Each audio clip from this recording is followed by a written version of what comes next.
listening to KaTes of Gaia on Critical Mass Radio. The game is up. Now, it's our turn. Good evening. Welcome to Outside the Box. Yours truly, KaTes of Gaia, broadcasting live on criticalmassradio.co.uk. It's been a fun day, but managed to locate a computer for Borean today. Very, very happy, very excited. So I should be picking it up tomorrow or Saturday at the very latest, but should be tomorrow. So that's some good news. We got a stormtrooper, instead of using a potato gun, is going to have himself an Uzi when we're done with him. Okay, that's kind of love frontline troops get around this place. You need the tools. That's what we're here to do. Make sure that you got them, because we got some pretty wild stuff happening around the planet. You guys know you're the cutting edge and you're the ones creating it. So, and I'm very grateful for you for knowing that. Not thinking it, but you know it.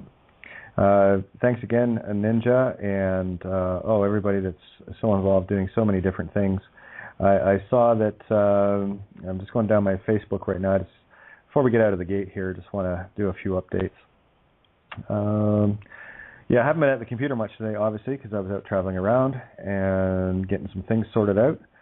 But I will say that what I did see on the Facebook so far is just, we got this one, no problem. Oh, there it is. Yeah, there's a brand new tranny translation. We call them trannies. Go figure, what are the odds, huh? Mouthiest tranny on the web. Okay, new tranny in German. With many thanks, so I'd love to know who did the translation. Excuse me, there's the power that you all have. Those that are minimally bilingual or more, the kind of power you wield in terms of taking these English, well, I write in English, right? That's kind of the slave tongue I use, right? So anyone that can chip in and help out there, doing full translations. Remember, it's the concepts that we're worried about on these things, not the word for word, right? It's like trying to tell a joke in German, and then translate it into another language where it doesn't work, or any language like Spanish. I had that experience many years ago where a friend tried to tell me a joke in English translated from Portuguese, and it didn't work because of the quirks of each language, right? And it's really those that speak fluent in, two languages or more that grasp exactly what it is I'm saying here, right? So it's very easy to literally translate something. I mean, you can use Google Translate, but it's not going to do it the conceptual justice. I know I've done that in the past with people, translated it using an online translator. And where, 80% of it carried across, okay, a lot of it had to be corrected in order to get the concepts right. So that's the power that you that speak more than one language have, English being one of them, putting them into your other native tongues for the rest of the planet to get this information. Because remember, this is the one ring that rules them all. There's only one hinge pin in the whole system, and it's the name. And it's connected back to the non-repellent. Something else that I was playing around with, I got to say, Sarah, I think it was Sarah, it's got to be Sarah. She posted it earlier today, which inspired me. By the way, thank you, Duncan, hot off the press. I saw that. Nessa's well laid out little trifold. And there it is. Caution, do not read this. It changes everything. Your mind will never be the same. And I had the good fortune of handing one of those out today and bumped into another individual who just so happens to be what we deem to be a free man on the land, but it was a beautiful day. Let's put it that way. Everything messed up perfectly to get everything done properly. I was still scrolling down here, guys. Facebook's being a bit of a pain in the bum. Sorry, I didn't see that. Jen, I just saw yours. Dear Journal, trying catnip for the first time. When does it kick in? Whoa, it all makes sense now. We're all connected. I want to hug a mouse. That is gorgeous. Perfect. Oh, yeah, Sarah. It was Sarah. She does some great posts. What she did, it was kind of funny because I was talking with Nessa, I think it was yesterday or the day before, that she had Googled an armor palette and went to images, and of course, Kate of Gaia WordPress or Outside the Box came up as part of that picture profile. So I know exactly what's going to happen with this now that it's online. And of course, I got a copy of it. Thank you very much. But it inspired me into putting together an armor palette with a whole lot of writing on it. I was trying to find one of those, mouse pens, so that it's a lot easier in trying to write with a mouse, because it's a pain in the ass to do that. But anyway, I found a reasonable font that'll work, but it's just not as much fun. Anyway, so I've been messing around with that, so I'm hoping to add that to the collection of the Narmer palette pictures online as well. Thank you, Sarah. That was beautiful. Very, very well done. I love the Babylon Has Fallen one as well, the fractal cow. And I had one comment on this one earlier today. It was, I often wonder how people who claim to be Christian miss the correlation of the golden calf and the Wall Street bull. Core elation, heart elation. Yeah, I made my heart sing. But I thought that was pretty awesome as well. Ninja put up a new document at, where was it? Ninja Bambi files, ninjabambi.files.wordpress.com. And it's the daily register ritual and how to bust it. And I might be able to talk Ninja, if she's still up, into jumping on tonight and possibly reading that for us. You just tagged me, have a great show, so I'm not sure. I'll wait and see if I hear back from her on that, but I'd love to hear from her on that. And, of course, getting back to, I'm looking for it here, Wayne, where are you? There it is. Oh, there we go. And I want to share this because this is just a continuation of exactly the kind of energy that I'm talking about, and why, if you can't do it for yourself, then do it for the children.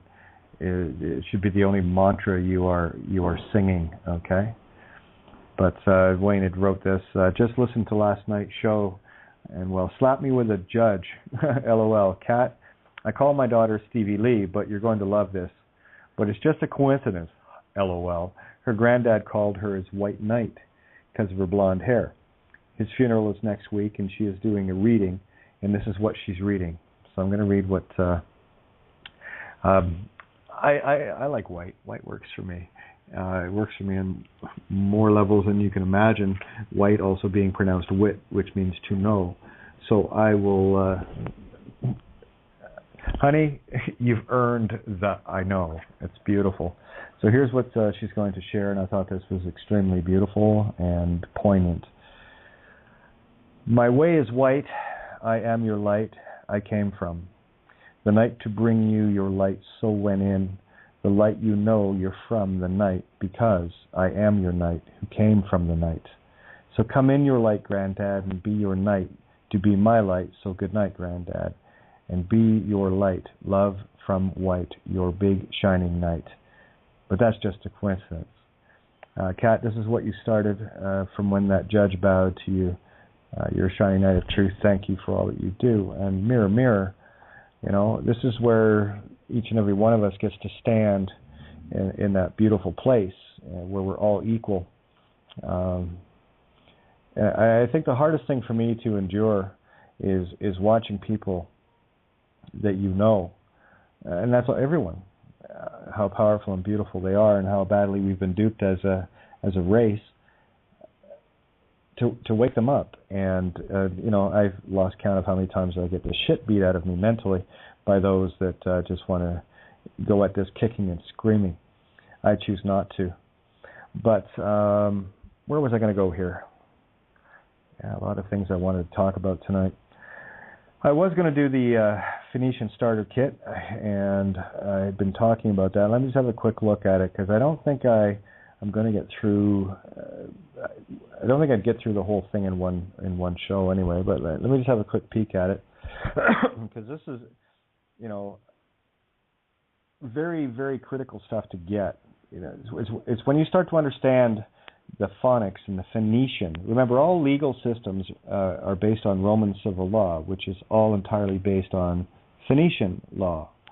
And when you put these things together and you start going, wait a minute, And that's exactly what happened with me. I've already mentioned that people have asked me, well, Kate, where are you getting this from? What kind of book did you read, or what are you reading? And my only answer that can be honest is, well, I haven't found this anywhere. It's a book I'm writing, I guess. So that's just where it is. Phoenician starter kit. Let's get that cracked open and see where we go from here. But I would like to get people involved now. Oh yeah, Ninja's here. So let me just check, make sure she's on the board. It's not like she doesn't know how to get on there. But Ninja, if you would be so kind, I'll open your mic up here, and I'd love for you to share that. And actually, what I'm going to ask is, anytime you do have your own new writings, I would like to insist, but of course, gods aren't pushy. I'm just a spiritual bully, apparently. Making the present company giggle. But anyway, I'd love for you to feel free to come on the show at your earliest convenience to share these pieces. So Ninja, have we got you? Hi Kate, yeah, I'm here. I'm just looking for the document so that I can read it for everyone, if that's what you wanted me to do. But well, a song is always better sung by the one that wrote it. Yeah. I'm just going to find it now. It's everywhere on Facebook at the moment for people who do use that, but I know not everybody does. And as you say, it's always nice to have it read out as well. So I'm just going to find that. I just want to say how that arrived, because that was from earlier today. I just pushed it out right quick because it was actually inspired, Kate, as I'm sure you've guessed, by something that was posted in the Skype room by yourself regarding the incident in the school. And we were discussing that here at home, and then I suddenly clicked about this daily register, and I'd forgotten about it. And Willie commented in Facebook, he'd also forgotten about it, but that's going on. And I suddenly just said, why are we sitting here talking about this? I need to write about this. And it was that fast, it was done within half an hour. So this is how it is. We're constantly shifting forward, aren't we? Sorry, I had a little trouble unmuting there. Yeah, absolutely. That's the nature of the game, and this is how we help each other build off each other's things that we discover. So by all means, read away. Okay. You gotta go. Yes, I have it open now. Yeah. Okay. It's called the Daily Register Ritual and How to Bust It. We all know about the legal name fraud via the birth certificate registration process. This register process results in a spiritual contract which allows others to rule over our divine, feminine, creative essence, whilst all use of that registered legal name results in a life of voluntary, if ignorant, slavery. Any contract based in fraud is null and void once the fraud is revealed, and it has been revealed. However, not everyone is fully aware of all of this.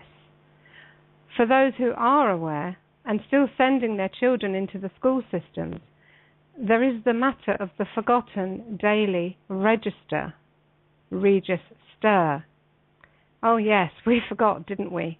We forgot all about that morning and afternoon ritual when the teacher reads the names out loud from the class register, with eyes down, waiting for verbal responses from each child to confirm their presence and, more importantly, agree to being that registered legal name. No more. Time to teach your children they are not a legal name, and teach them to stop answering, to stop contracting in voice when the teacher calls that legal name from the class register. No more automatic replies of "Here, miss," or "Present, sir." No more daily reinforced contracts. Let the children sit silent, smiling. Let their silence force the teacher to look up and see them and make eye contact with them. At first, the teachers will be confused. Silence usually means absence. So no doubt the teacher will ask them, "I just called your name, why didn't you respond?" And then the golden moment of truth. "That is not me. The legal name you seek is written in that register of yours." Arm your children with any amount of printed material to hand to their teacher to further explain their new position. For example, "Babylon is fallen, the long and the short of it, I who shall not be legally named," etc., all by KaTes Gaia. This will ultimately force teachers to acknowledge the presence of their students by witnessing with the evidence of their own eyes those living beings who are in attendance. Breaking the earliest spells and contracts within the current education, or better termed indoctrination system, can be easily achieved. No more ritual, fictional, system-registered legal name calling in class. As all children learn what is really going on, their choices and voices will affect ever greater change in the school system, which will by default cease to exist entirely, or it will morph into a consenting group of beings who simply wish to come together to share ideas and learn whatever it is they wish to learn in any given moment of now. Curriculums will cease to exist. Teachers will become something like supportive assistants. School buildings will become gathering spaces for all. No legal names, no contracts, just fun. And at the end, I've just sent everybody to the KaTes Writings page at katesgaia.wordpress.com so that they can find whatever it is they would like to give their children. So that's it. As always, very well written, Ninja. Yeah, if anyone ever needs to wonder why Ninja's the right arm of all websites and all things regarding the writings with me, now you know, if you didn't know before. So, again, well written, and looking forward to cracking open a hard copy of that myself. So, thank you. Yeah, it's my pleasure as always, Kate. Same with yourself. When something comes, you just write it and that's it, and get it out there as fast as possible. That's what we do. But we are inspired constantly, daily, by everybody else's information sharing, feedback, just general chit chat. It's always there, isn't it? The inspiration, the clues, and that's what we do. We just put those together when they come to us. Oh yeah, I mean, I can watch real-time reality on Facebook. It's funny.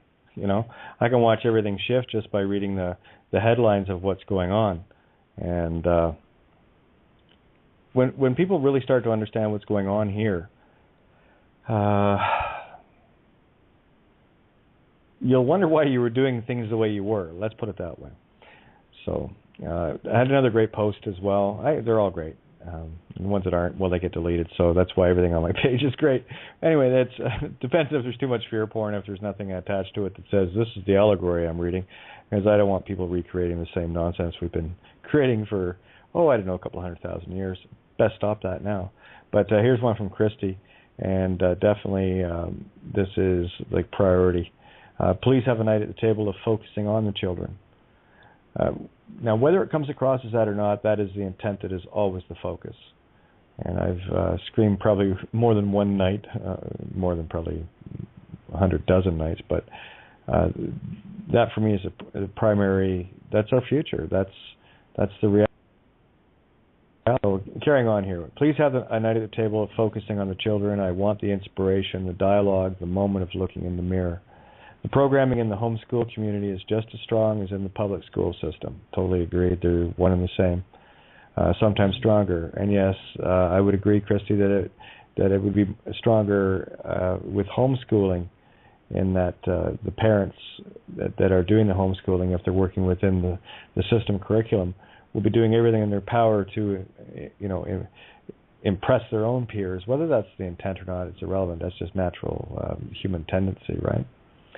So the homeschooling, if you're working with the indoctrination curriculum and having to file these things and whatnot, I know quite a few homeschooling parents that are outside the box and doing it their way, and that's exactly how it should be done. As far as I'm concerned, I mean, that's how our communities always worked. We worked within ourselves to educate ourselves on the things that mattered. Yeah, take North American Indians, for example.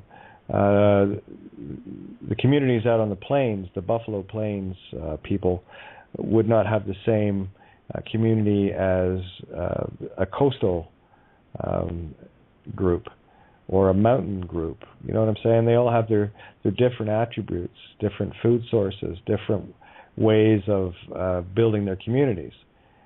All, of course, working within the natural laws that they were surrounding themselves with. If your only means of survival was buffalo or fish or whatever, you're going to have a culture that's developed itself into keeping that community alive. It makes total natural sense. So carrying on here, we are making great progress with breaking the legal program. Yes, we are. With tears in my eyes, I ask the others at this table for support in creating ways to prevent our children from being programmed. And I've had enough of those tears, last night included, yes. And the solution is very simple. Start educating the teachers and the parents of the children that are in the same grades as your own. If you're in the public system, get involved. And it doesn't take much. If you've got a printer, print some stuff out. If you don't, then go to the library. It might cost a couple of bucks or whatever, but go to the library and print this stuff out. And all you have to do is just hand it out. It has got nothing to do with the paperwork. Yes, that's going to pass information along, but if it's information that's true to your heart and true to you, the only thing that really matters there is the intent. And that's the only thing that ever creates anything is intent. And finishing off from Christy here by asking, I know I'm not the only one who wants this help. Absolutely, Christy, and there are many people that definitely are very focused in this area. So if I could relay this to you, I'd love to get you into the Skype groups and show you how many hundreds upon hundreds of others are involved, all working at the same level that we do at this table, because the rooms are filled with people that sit at this table. So anyway, get a hold of me on Skype. I give this out to everyone. Katie.Renee.Thompson. That's KATIE.RENEE.THOMPSON.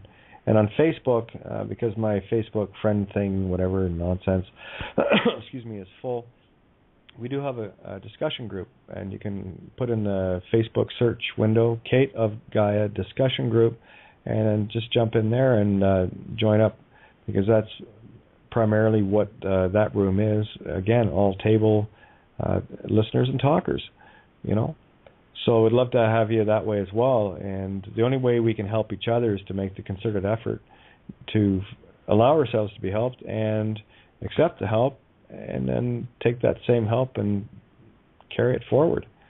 It's not very difficult. So, I'm all for that, Christy. I greatly appreciate the post. So there you go. You still there, Ninja? Yeah, I'm still here, yeah. I'll tell you, actually. Go on, you've got a question. I was just curious your thoughts on that. Go ahead. Well, yeah, this is the obvious next steps, isn't it? Is how we help the children, because well, this is why we're doing it anyway. If we're all honest, surely it must be the reason. Now, I was speaking to a beautiful soul, a dear friend of mine today, who happens to be a teacher and has taught primary, and understands very well that the curriculums and the way that teachers are taught to teach is less than ideal, and she has her own style. And I want to make this clear that this, what we're now doing, is not aimed at making teachers the bad guys by no means. This is aimed at the system and its programming, and that takes place in schools for the most part. And so what we want to do is to bring the teachers on board and everybody on board, and just say, look, there has to be another way, which is why I put in there, that teachers will become assistance to these children who wish to learn and help them to learn what it is they want to learn. Otherwise, there is no place for schools the way they are now, because that's just exactly what we want to walk away from. And so we want our brothers and sisters who are in the teaching profession, to also help us to make these changes. It's for everybody to do.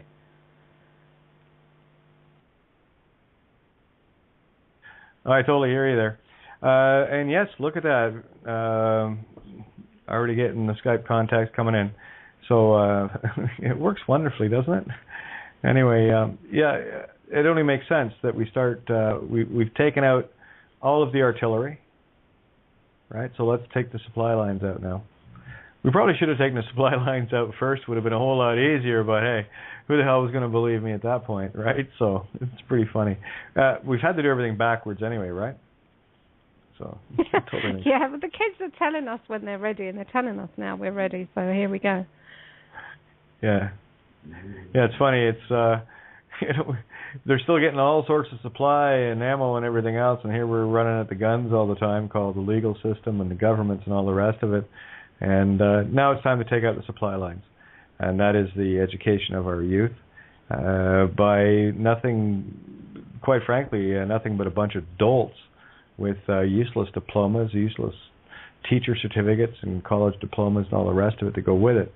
And, if people that have those things are offended, well, that's your ego. Get over it and grow up, because everything you were taught was a schlock of shit anyway. You hang around this table long enough, you'll see it. And if you have been here, you already do. I mean, we've got so many people that have come to this table, that are at this table from inside, if you will, that can see this. This is the joke, right? And I really hope that if Amy's around tonight, if she could give a quick call in, I'd love for the nighttime people to get a chance to listen to a lot of the things that, Amy's been on with us at night, but I would never object to having her on every night. So, and just going to open up Lynn's mic here, and who else we got there? 757, is that Colin? Did I get it right? Yeah, 757 is me, Olivia Kate. Oh, there you are. VA. Gotcha. Go ahead. Oh, actually, I was listening to Ninja earlier, which was actually beautiful what she was saying. And what I think is through people not really understanding that by sending your children to school, just sending them to school, period, no matter what you tell them. You shouldn't even really send your children to school. And I know that's so hard for people, but it's just the whole thing. If they are going to school to be trained to do anything that is slavery, and that's what all of it is, it's the wrong information, then it's not helping the children. Oh, not at all. That's the whole joke of it. When people understand that the education system, as we knew it, was completely and utterly obliterated with the public school system when it was started via the Rockefellers, and that was the intention of it. If you can control the education of the youth, well, it's like this. If Santa Claus had never been, disproven, and that ruse was able to be held on up into adulthood, you'd still be believing in Santa Claus. And that's effectively what they've done with the school system. They've rewritten all the histories and reshaped it into the way that they want it to be shown, to create a certain effect constantly. And it's just being regurgitated over and over. It's so much easier to sell the big lie, because if you tell a lie so big, people are going to say, well, I don't believe it. But it is so big that they will. That's the irony. You try to get away with a little thing here and there, you'll probably get caught. But the instant you tell the big lie that's profound in scope enough, people will buy into it. They'll think it's really really cool. I mean, that was Joseph Goebbels' whole tack with propaganda. He kept selling the lies bigger and bigger and bigger. And like 9/11, you know, same thing happened with the Reichstag. It was the same lie. They just burned different buildings, you know. That's right. the only I think difference. it's just right. I think it's just the beginning of how they want to set up the program. So if they're programming left brain, and there's a way that they have to strategize it to do it. So when you're a child, they do it by doing things that is basically like such slavery, because you don't have your own mind anymore. You do as you're told and nothing else. It's like no creativity at all. I mean, it's like your kids are robbed of it. And if you send your children there, no matter what, if I had children right now, I would never send them to a school, period.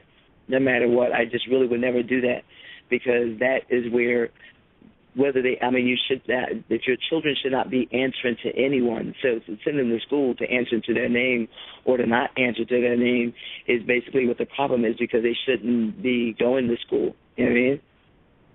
Well, Olivia, I agree with you. I agree with you. But the point is, people are sending their children to school, and there's people doing that do know about the name fraud. So this is for them. This is the baby steps. These are the ones that help to bust this down from the inside out. Because we have to do everything, you know. It is baby steps for the little ones to then say, well, actually, you know what? If I'm going to be coming here, then something has to change. Because I like to meet my friends every day. You know, school's a social thing too. And I, you know, my son was taken out of school in the last year. He didn't finish because I understood that this indoctrination. There's no value there.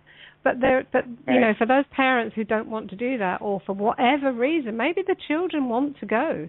So we need to find a middle ground, and I think this is one way to start that. Yeah. Now remember this too. This is exactly the same conflict that you're running into that we find with family and friends and everything else, because what we're actually saying goes directly in the face of what we are programmed with in the schools, in our societies, because our societies are based on people that came out of the same schools. So this is the same resistance that you're running into. And where I saw that really, that whole facade start to really crumble was the biggest lie they tried to sell, and we'll go back to the 9/11 thing, just for the concept of the lie that they got away with for, well, not for long, but it opened up a lot of people's eyes. You know, there are far more people in the world that know that it was a government job, that it was an inside job, it was deliberately done. I know, and well, we took it to a whole lot of different levels as to why it was done, far beyond the literal, well, we're going to go and use it for a reason to have war. That's like so old. That is like so, you know, yesterday.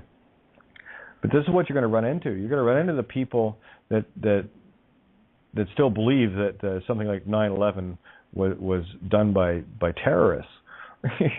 You know, I mean, listen to the words that these wankers throw out all the time.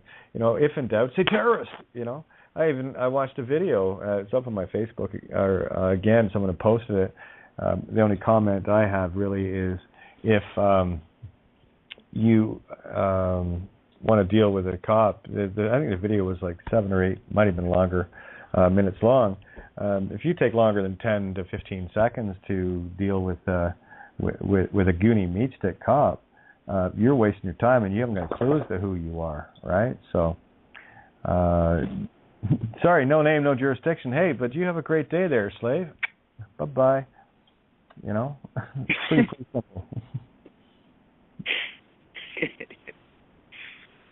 Wow. I mean, did I tell you the truth or not? Yes, of course I did. So I'm not in your jurisdiction. I'm not dead by consent. You're not going to try to stand there and get me to follow some sort of silly suggestion or fess up to something that I know you're trying to do to screw me over, because I know that's your intent. So why the hell would I play with you? That's like inviting, you know, you got all these nice kids playing together, and the nastiest prick on the planet shows up with baseball bats covered in you know, glued on glass and nails and everything else, and wants to come into your playground where you're all playing with balloons. You're going to let him in or not? Yeah. You know, there's another planet. You go to that one. Thank you. Get out of my playground. And that's all we're doing here. We're the kids in the playground that are just done with the bullies, the retards, the idiots, the goonies, the military, the cops, the judges, the lawyers, the governments, whores and sorcerers that like living in Buckingham Palace and the Vatican and Washington, D.C.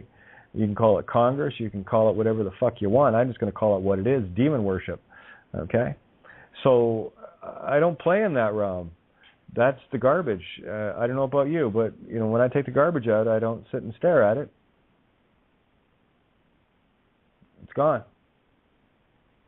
And that's how I treat this whole system. It's garbage. So if you want to play with the demons and stuff, then stay the course. And that's exactly what Ninja was saying with the baby step mentality. We got lots of people that are walking between the worlds here, and don't think for 1 second I don't know where you are, because I was there. I was there in the most dumbed down version as well. So the difference, the only question I'm going to ask is, do you want to get where we're at now, or I'll say specifically where I'm at, or are you quite content being where I used to be and I'm looking at it laughing? In a very polite way, of course, right? Because those that are genuinely trying to awaken, you've got 100% from me coming right at you. What do you need? What do you need from me? I've had many phone calls over the last couple of years of people calling me trying to tell me something. And I've been very blunt quite a few times. And I've said it just like this. This is, what the fuck did you call me for? Did you call me to tell me something, or did you call me to maybe try to figure something out? Maybe I have something. And that gets real quiet real quick. And while that might sound arrogant, it's only common sense. Why did you call? If I was looking for an answer and you had it, I'd be calling you, huh? I don't know. I'm not going to call a Chinese restaurant to order pizza. You know what I'm saying? So there you go. But anyway. Yeah, it's just... Well, it sounds cruel. It's not. It's just common sense. And it is so cutting-edge common sense. This is why it's so difficult for a lot of people to grasp. And the problem with the ego and the program that's running with the ego constantly is this. The ego runs into complete overwhelm.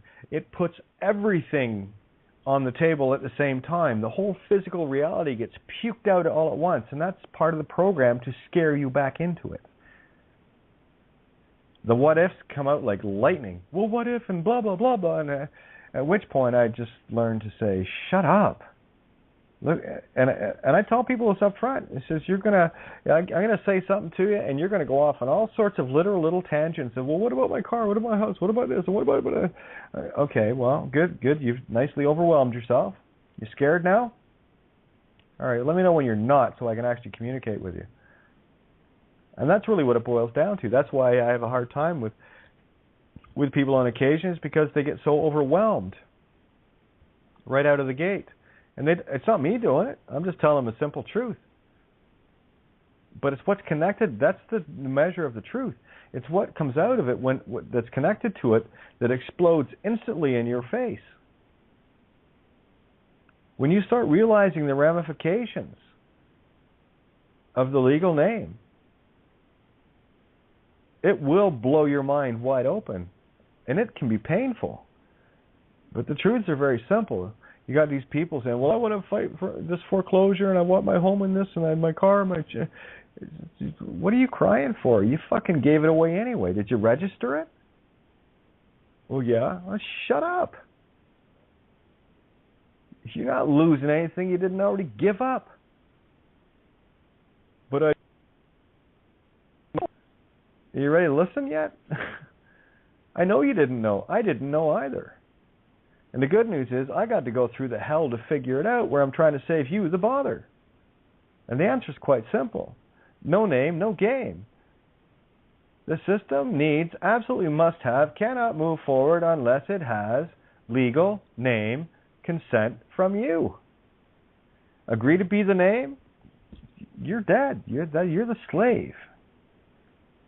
I can't make it simpler than that.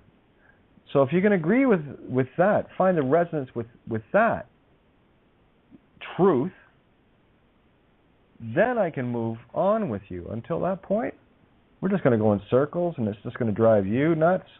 And it won't drive me nuts because I'm just not going to hang out for long. Again, did you order pizza or Chinese here? You know? So, let me see. Oh, Lynn had dropped off there. Looks like we got Tracy jumping in tonight. Okay, another thing, too, is also... No, go ahead, Olivia. Okay. Yeah, Kate, another thing, too, is that I think about it also now when you register your children in school, they now belong to the school, so they're actually property of the school, just like a person in the military. So, and most parents don't even realize that they don't even have custody of their children, you know what I mean, because they're not fighting against one parent or the other.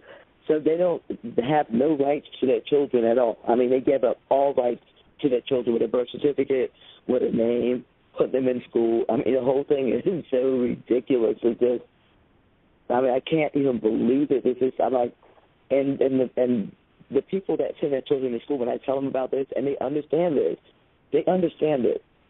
but they just act like it doesn't matter. And I'm like, it is just so, it's so ridiculous. I just can't even believe it sometimes.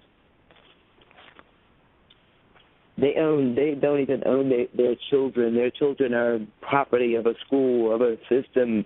They're slaves. They're property of a school. They're property of anyone, the government, the police station, anywhere. You have no rights over your children at all. And you tell them this, and they basically ignore it. Well, see, that's the problem. It's not the fact that they don't know these things. It's when you tell them they don't want to know it because the ramifications of it. Right? So this is the responsibility choice. You know, it's like talking to a child. It's just, okay, well, before you can go out to play, there's some dishes to help with. There's this to help with. And then the kids are screaming and bitching about the menial little chore that they have to do before they can go on and play. I mean, I deal with this all the time, where if we're going to get down to brass tacks here, let's get down to brass tacks. We'll do the dancing and singing and everything afterwards, you know. It's like, well, for those that are still working in the employment area, go get your paycheck at the start of the week before you work and see how that works for you. And that's what everybody wants, especially from me or from this, the whole concept of truth. I've used the allegory of the drive-through truth window. You know, they want the 12-course meal at the drive-through, complete with the waiters and the silverware and all the rest of it, and it better be served to them in a minute and a half, or they're leaning on the horn. And that's not how truth works. That's how you got into the mess. You were too busy. You were too eager to be this and too eager to be that for somebody else's image, right? Too eager to learn somebody else's nonsense. So it takes a little practice to get out of that habit. Hey, Kate, you know what I find interesting is that when people do have these moments of, oh my God, meltdown, what about the passport? What about the how do I? And they start to analyze it, and that you can see it in, you know, if it's comments or, you know, conversation, and they're getting wound up, but they're getting wound up because you're telling them something that they sense is true, and yet they realise how trapped they are, and this is what you've said many times. And so then what happens often, not always, often, is that suddenly they turn the table around and make us the criminal, make us the enemy, because we're telling them something they just don't want to have to fucking deal with. And so then they say, yeah, but what about the thing? Well, that means that I can't. Well, you're trying to tell me, and suddenly the ones who don't want to be criminals, who don't want to go about every day committing fraud, who don't want to be part of a system that abuses and rapes and murders and everything else day in and day out, we become temporarily perhaps, but we become the enemy, and it's very, very much. The nature of the beast that we're dealing with, it's terribly, terribly deep. Well, again, truth first given out is ridiculed, and then it is fought, and then it is accepted as self-evident, right? So, yeah, these are the same cycles that we're running through. We are running through them faster, but you're absolutely 110% bang on the money with that. The only answer I have now for people, well, what if? And it says the same answer: lose a legal name, win the game. Well, what if lose a legal name, win the game? Well, lose a legal name, win the game. What part of this fucking key aren't you missing? Is it not singular enough? You got double vision? Are you hallucinating? You seeing through a kaleidoscope? It's one ring to rule the whole thing. And again, the absolute strength must be the absolute weakness. And the birth certificate, as I've said for many years, was the trap that got us into the mess, so it must also be the key to get us out. And lo and behold, it was. It always was. But what happens, right? People get all the dramas going on. They start realizing, oh, I don't get this, and I haven't got this benefit anymore, and I don't have. What do you mean I can't suck on those festering, pus-filled tits of the whore of Babylon anymore? You know, and well, cry me a river. Okay, they're not pus-filled anymore. They're just filled with dust. They're so dried up old now that shit's not even liquid anymore. Yeah. Take a long hard suck on a sandbag. How's that? Yeah, man. That works. Hey, Katie. Yeah, how are you? I'm good. How are you? I don't know. I think I'm okay. I think you're fabulous. Well, fabulous. I was just thinking, been listening for weeks is awesome, and this conversation is definitely more nuts and bolts, obviously very important. And when you bring this subject up, even you got to remember that this table's been dealing with their own fears directly, and sometimes we point it out to each other to help work through those fears. But when you go out to the world, they are not prepared. It's all fear-ridden. What do I do without a system? What do you mean no school? How are my children going to make money if they don't go through the system? And it's total fear-ridden. And since fear is something you have to deal with personally, like your own dragon, it's very difficult for those people. You can see their eyes glaze right over. I could see the second that the fear takes over, and they just can't hear you. They just can't deal with that. Well, they don't want the children, though, but the children don't have fear yet. And I thought of a solution, whether your children are in school or my sister has 5 children, she homeschools. They naturally have a great solution. When children start going, why, instead of just answering them, say, I'm not quite sure. Let's find out. We have the technology now. Let's Google it, or, here's an article or a book, and teach them how to answer those whys. And so you get a bona fide journalist who can kick anybody's ass if they're even in the system. If a principal can't answer a question why, well, this kid can come up and do all the research and go, that's because your pension is based on me doing this and that or whatever, me being your slave. You know what I'm saying? They naturally have it, and if you teach I can back you up with facts on that easily. School boards, the schools are based on the money they get from the government are based on student population within it, and they have to get certain amount of kids. The separate school board in Wellington County had to go jump through a lot of hoops when they were trying to build some new schools. It was a bunch of years back, and I was right in the thick of all of this. And it was a difference of a handful of students that stopped one complete addition on one of the new buildings. But they put a doorway in so that when they got enough students that they could add on to it. But you're absolutely right. This whole school system is based on money. Remember, the system's going to reward itself for those that are aiding and abetting into future slaves. So you're absolutely bang on the money. And Olivia's correct. It is a prison, and the children know that. My children know that. Even my sister knows that the hoops she has to go through homeschooling is even more ridiculous than, the brick and mortar bullshit. But she doesn't know the solution. And parents are afraid, because if she has 5 children, well, how is she going to her fear is, how do I support these children, or what is the future like if they are not in the system? What is success? What is making a living? Or, just the daily concerns of the 3D peoples, the Flatlanders, as I call them. Yeah, well, that's the thing I don't want people getting wrapped up into, because it is so overwhelming. It's like, just get the concepts and lighten up, okay? Because once you get the concept, once you get the concepts, you don't. This is where you got to stop asking questions. You only ask them of yourself, okay? Once you get to a position of just understanding that the legal name is the one thing that has you owned, that allows the werewolves and vampires, cops and courts and banks and all the rest of it to invade your home, it's because they're invited in through that one key, which is the name. That is the key and keyhole. They don't even need a key, because it's like in the Mummy, it takes on the form of sand and pours its way through. Okay, so there was something else I wanted to bring up with regards to what you'd said there too. Again, people have got to stop with all of the instant questions of literal nonsense. And that's why I say the only answer I'll accept is okay.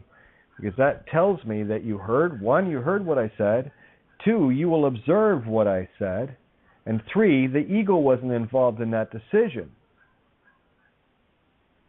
Acceptance is no ego. Acceptance of all things, exactly. Acceptance of all things means you can handle anything. Say what you want. But like Mr. Cody in Interstate 60, Mr. Code of Consciousness, I just remember what it was, you'd mentioned the word ward. Mr. Code of Consciousness. Say what you mean and mean what you say. Look at the 2 words that you'll see in every community. You probably have electoral districts or electoral wards. Parishes, right? Let's have a look. Well, the word parish is pretty much a gimme, right? Come on in and parish with us. Sure, no thanks. And of course, ward D, which is what you're wearing in the mirror. The D is the half of reality mirroring itself back, right? And war can be either conflict or what you're wearing. So, and Dios tricked, God tricked, district. Okay. Slow down with the sounds and respell them out. Trict or Tricked makes the same sound, doesn't it? Tricked and tricked. Of course it does. So take the same sound and respell it out. You'll start seeing the real meanings based on the sound. Stop with the spelling already. I tell this to people. It's just, how did you spell that? And they'll give me the literal spelling of it. And I said, well, how about you spell it this way? Does it mean anything different with the same sound? Sure it does. And I've got lots of sentences and what have you that I've put together that show this illusion that gets played out. When people are speaking so quickly all the time, there are multiple sentences going on, but because we've programmed ourselves into singular literal, we pick it up as only one thing, because the schools did such a magnificent job of programming, well, no, it has to be spelled like this, so it sounds like this. Daughter isn't Dochter or Dafter, it's daughter. Oh, really? Just like intention isn't spelled INTENSHUN, right? Oh, what are you saying then? Intention, which, well, that's just telling you that you have no creative ability. It's removed. And T-ion changes the whole meaning. Same spelling. I've just pronounced it differently, that's all. But it shifts the whole meaning of the word with pronunciation. With the spelling, you start playing around with one single word. This is not a difficult concept to get. It just requires doing.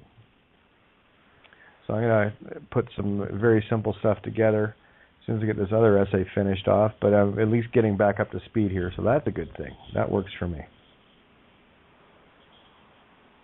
Slow down with the sound. That's really all it is. Oh, wow, we got lots of people calling in here. Oh, we got internationals. Good morning, Kate. Hey, how are you, Bob? We got a UKer calling in from landline as well. Namaste, Bob. It works better. Hey, good morning, you beautiful people. The paralysis of my left arm yesterday turns out to be a torn tendon. So I'm sort of lying back here on the boat, heavily drugged. But listening to the dialogue about the indoctrination system, this just came through for me, and it's probably sparked by my own inner child work I did. I'm fully aware of how the indoctrination system is set up to breed robots and drones. But also, from what just came through for me was the realization that it is at least a double whammy, because just from my own noticing, over the years, the system grabs the kids earlier. The system grabs the kids earlier.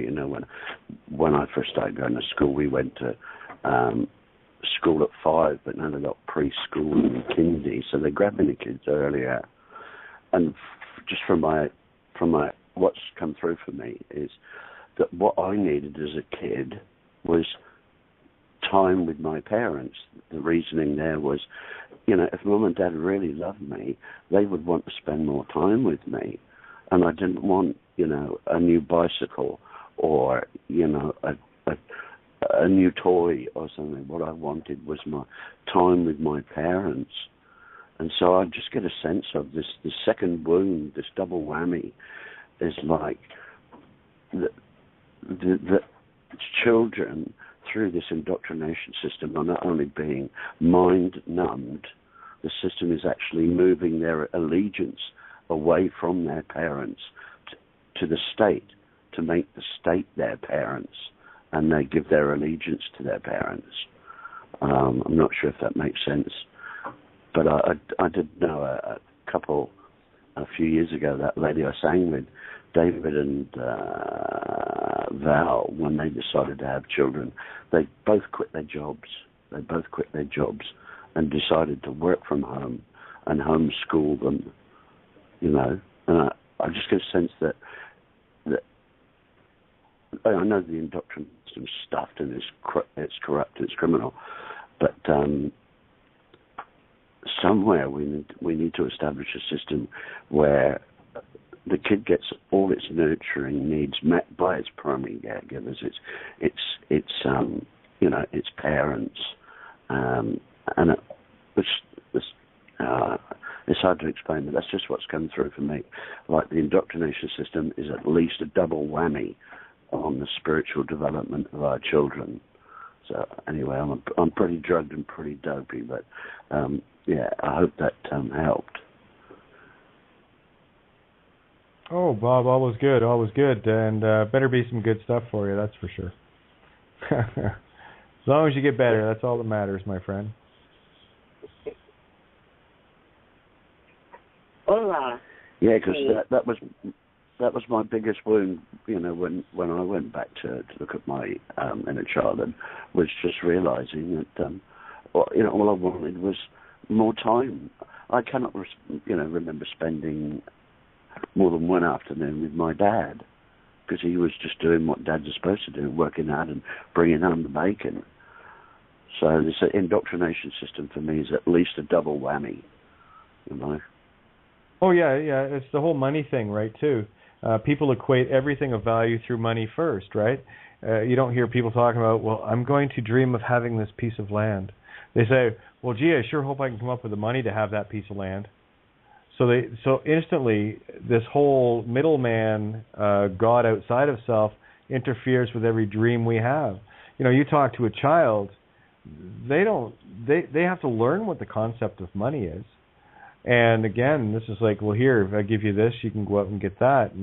And as much as we don't want to do that, we love doing that because we just want, children to have. And sharing the things that, here's the trap, that we didn't have kind of thing, right?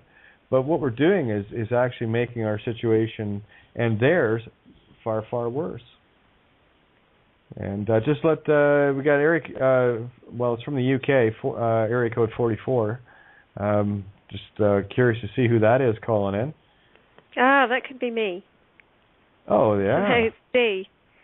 How are you? Hi. Hello, everyone. Good to have Hello. you. So. Good morning. Good night. Well, yes, it is morning. Well, I don't normally stay awake long enough to come online because I have to listen to it the next day because it's like 1 o'clock in the morning. Oh, yeah, it's late in the UK. And for morning for Bob, what is it there, 11 o'clock in the morning, 10 o'clock? Australia? In Queensland, it's 10 o'clock, mate. 10 o'clock. There you go. So that's why Bob always says good morning. That's why I tell everyone it's only now. That's why I'll say good morning, good evening, good afternoon, good day, good whatever the hell time of day. It's noon somewhere on the planet right now. It's always noon. It's midnight now. Somewhere too. Good now. Good now, yeah, that's brilliant. Yeah, I'll tell you. Yeah. That is, good now. That was actually one of the characters in Bless the Beast and the Children, which I had a chance to watch for the first time in many years last night. And boy, what a revelation that movie was again. It was like crazy awesome. But guys, there's only now because somewhere on the planet it is 9:04, 10:04, 11:04, 12:04, right? Somewhere it's noon. Because noon exists at all points. So does midnight at all points. 24 hours a day, it is now. I thought that was a really cool thing that when it hit me, it's like, wow, yeah, it is. Noticed. Everything's now. Yeah. Yeah, I just noticed that Barnaby doesn't have a watch.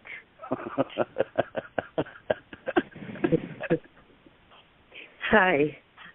I started saying every now when I tune in, or every now whenever I do whatever. I can definitely back you up, and they're taking children's innocence essentially away, making them conform to their curriculums. Excuse me. I do recall vividly kinder teachers complaining profusely about the fact that the playtime was taken away from the children because, oh my goodness, don't you know, they have to learn. And so, yeah, you're right on there. They are getting them earlier and earlier. They have preschool even to help start indoctrinating them. The more they can get the slaves into the jobs, working 50 hours a week, multiple jobs for moms and dads and single parents, moms and dads, the more that we become dependent upon the system that is enslaving us, causing us to have to do these retarded things. So tell me, who's the crazy one here? Absolutely. I mean, you can just see that this is the truth, can't you? You can just step back and just look at it like from a distant viewpoint and just look at the world and say, yeah, that is exactly what's happening, what has been happening for a very long time. But this subject of education is just such a hot topic for me, and this is definitely my life purpose. And meeting everyone here on this radio show and the website, and it's so timely for me. It's just absolutely perfect and beautiful. I love it. Everything is perfect. I keep telling people, and you know what? More and more people are starting to know this. It's really awesome. And absolutely, for me, there is nothing more critical than the kids. And as I was saying last night, I was a stick in the mud with regards to any teachers and whatever. One, because I dealt with them for so long, and the ones I ran into were a bunch of arrogant pricks for the most part. I met a few nice, really, really nice ones that were genuine and had the best interests of kids at heart. I mean, you could tell the real arrogant idiots and the ones that were just self-absorbed in their own ability to regurgitate somebody else's information. But that's what the system. Like I said, I mean, I haven't been in and around that for quite a few years now, but wow, from the start to the finish of that whole thing, it was night and day, and it totally flipped over. And the vast majority of the teachers and upper staff that I was dealing with all they were there for was the money. And it worked out to 108 8-hour working days a year for the average teacher in North America. 108 days, 8-hour working days. And I don't worry, I included a lot of other things in there too. But have a look at that. 365 days, take off 108. And what's left are the hours that they don't work. And we do homework and stuff, and instead of putting the 6 hours in every day at the school, why don't you put the full 8 in? Why do you not have your period off every day, or your listen? When I was in school, they didn't have teachers' pets, assistants. Same thing, right? They didn't have an assistant to the assistant for the assistant to the teacher. And that's you look at a school now, and it's just laden with meat sticks that are absolutely useless. I mean, when I was in school, the typical class I was in was 30 kids. Teacher didn't have a problem with it. Nothing I ever found. We were never that rowdy. And anytime a teacher put the foot down, everyone went, okay. That's back in the day when there was actually respect. And that respect got flipped over into arrogance on the teacher's part, and they wonder why kids are telling them to fuck off. Well, they deserve it, that's why. And I'm going right back to Wayne's daughter. Woohoo! 8 years old, went into a headmaster and the teacher and basically told them where to go and what to do when they got there. And don't mind me, I'm a Gemini. I'm off to the playground with my friends now. There's the double-digited single fingers. Up yours, teach, headmaster. Dad, see you later. Off she goes. And that's what we're dealing with now. This is the youth that we have. This is the consciousness within us and without us awakening. This is some powerful, awesome stuff, guys. Like, this is bigger than I think most people realize. Yeah, hey, and if we just clear the... Oh, we got Skype lag. I just wanted to say on air, I loved that. I read that. I haven't listened to yesterday's show yet, but I read that, and that's what inspired this writing from myself today.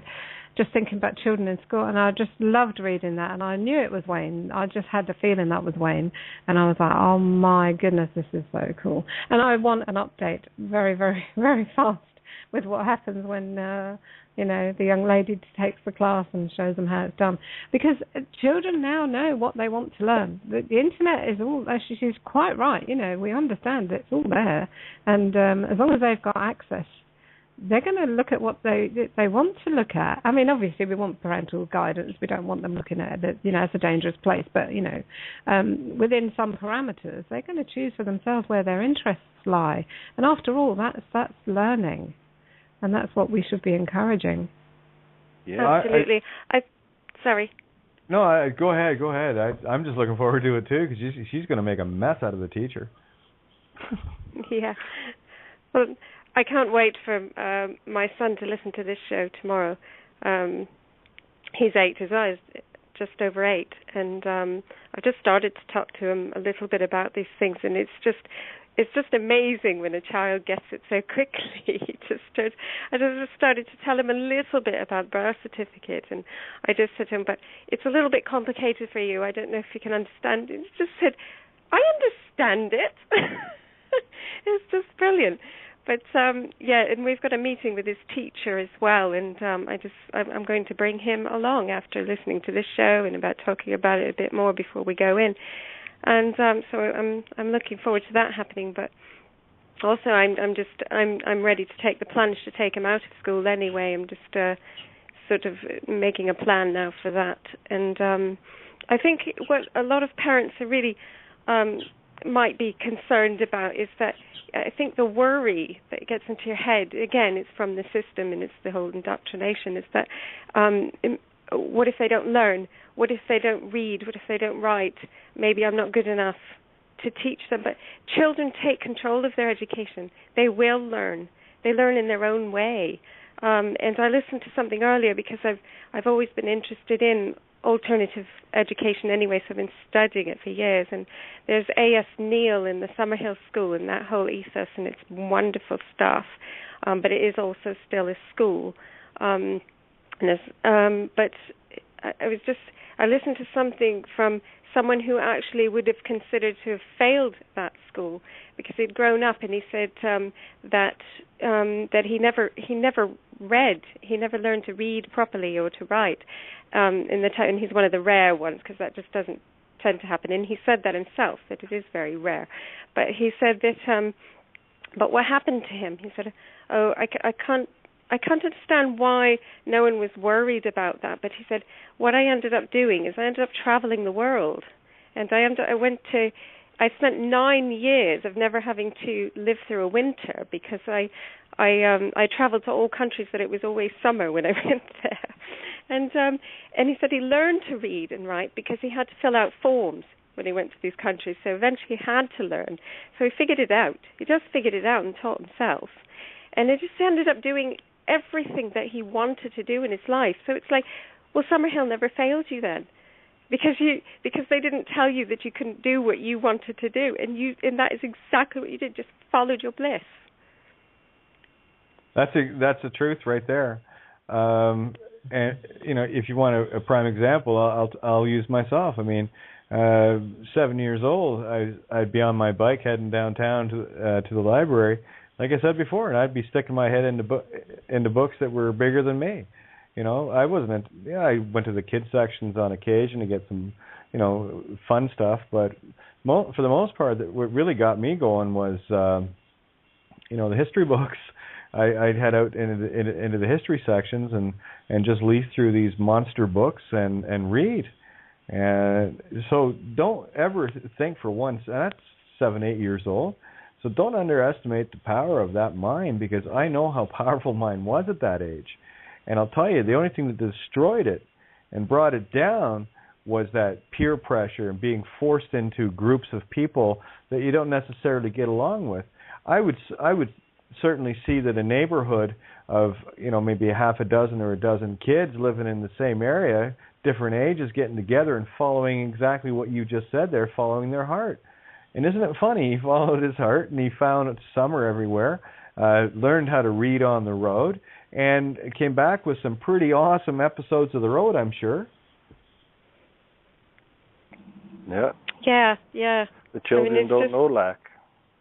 The children have no concept of lack unless it's created for them, unless it's pounded into their head with words and discipline. Well, that's what money does. Money creates lack. Yeah. That's what money does. It's the great soul destroyer. Yeah. And those children that are the example in the shows today, I mean, they're showing how the consciousness just pass along, right? We have these experts telling us that children don't understand abstract concepts. I had 2 of those psychologist freaks try that on me, and I simply looked at them. Do you have a pretend friend? And that was the last of the conversation. It ended. That works every time. As soon as she tried to answer it, yeah, thank you. We're leaving. Children have no lack. We provide them with space. They flourish. We are the ones who are carrying the lack. And when we recognize that the system is like a child, all it needs is us to remember our experiences, and we can be the change. We remember them with an acceptance, we're a greater change. Because now we have remedy from within our own energy field, our own experience, our very existence. And it's there for us all. It's there for our children. The schools, how easy would it be able to change it? people, with people going, I'm no longer a people, I'm a living soul, and I want to do it. And that's all it'll be. Great facilities. Yeah, that's real funny. That's real funny because, when I was 11 years old, and I can still remember the day, my music teacher, Mr. Trevor Neese, told me that I would never be able to sing. Well, his prediction didn't pan out, did it? Because I've sung my way around the world. I love it. I love it. That's the truth at its finest. I would like to read this quote I ran across today. This was a deathbed message to his son. The name of the man is Iskander of Balf. He says, what you imagine to be yourself is concocted from beliefs put into you by others. It is not yourself at all. And I thought it fits quite well to everything we talk about here. Most definitely. And, the schools nowadays definitely represent prisons. I was, during the winter, I wasn't out much, and I didn't help walk the kids to school. And then when I did, there were fences all around the school. You have to have a picture ID in order to, perhaps maybe visit your child at school or whatever. That it is just so representative of everything that's going on in this world. And I also kind of jotted this down. It says, we are like-minded and we are united. Try as you might, we will not fight until we are called to defend what is right. Yes, we are like-minded. We are united. We will stand as one. I'm going to fix this a little, but it says, we will stand as one. We will rise from the ashes anew, for one, for all, to the end. We are the one. And so here we are. We stand together. Also, in my experience with the homeschoolers around where I live, most of them are religious fanatics. And so, the secular world, of course, is out to get them. So we have to,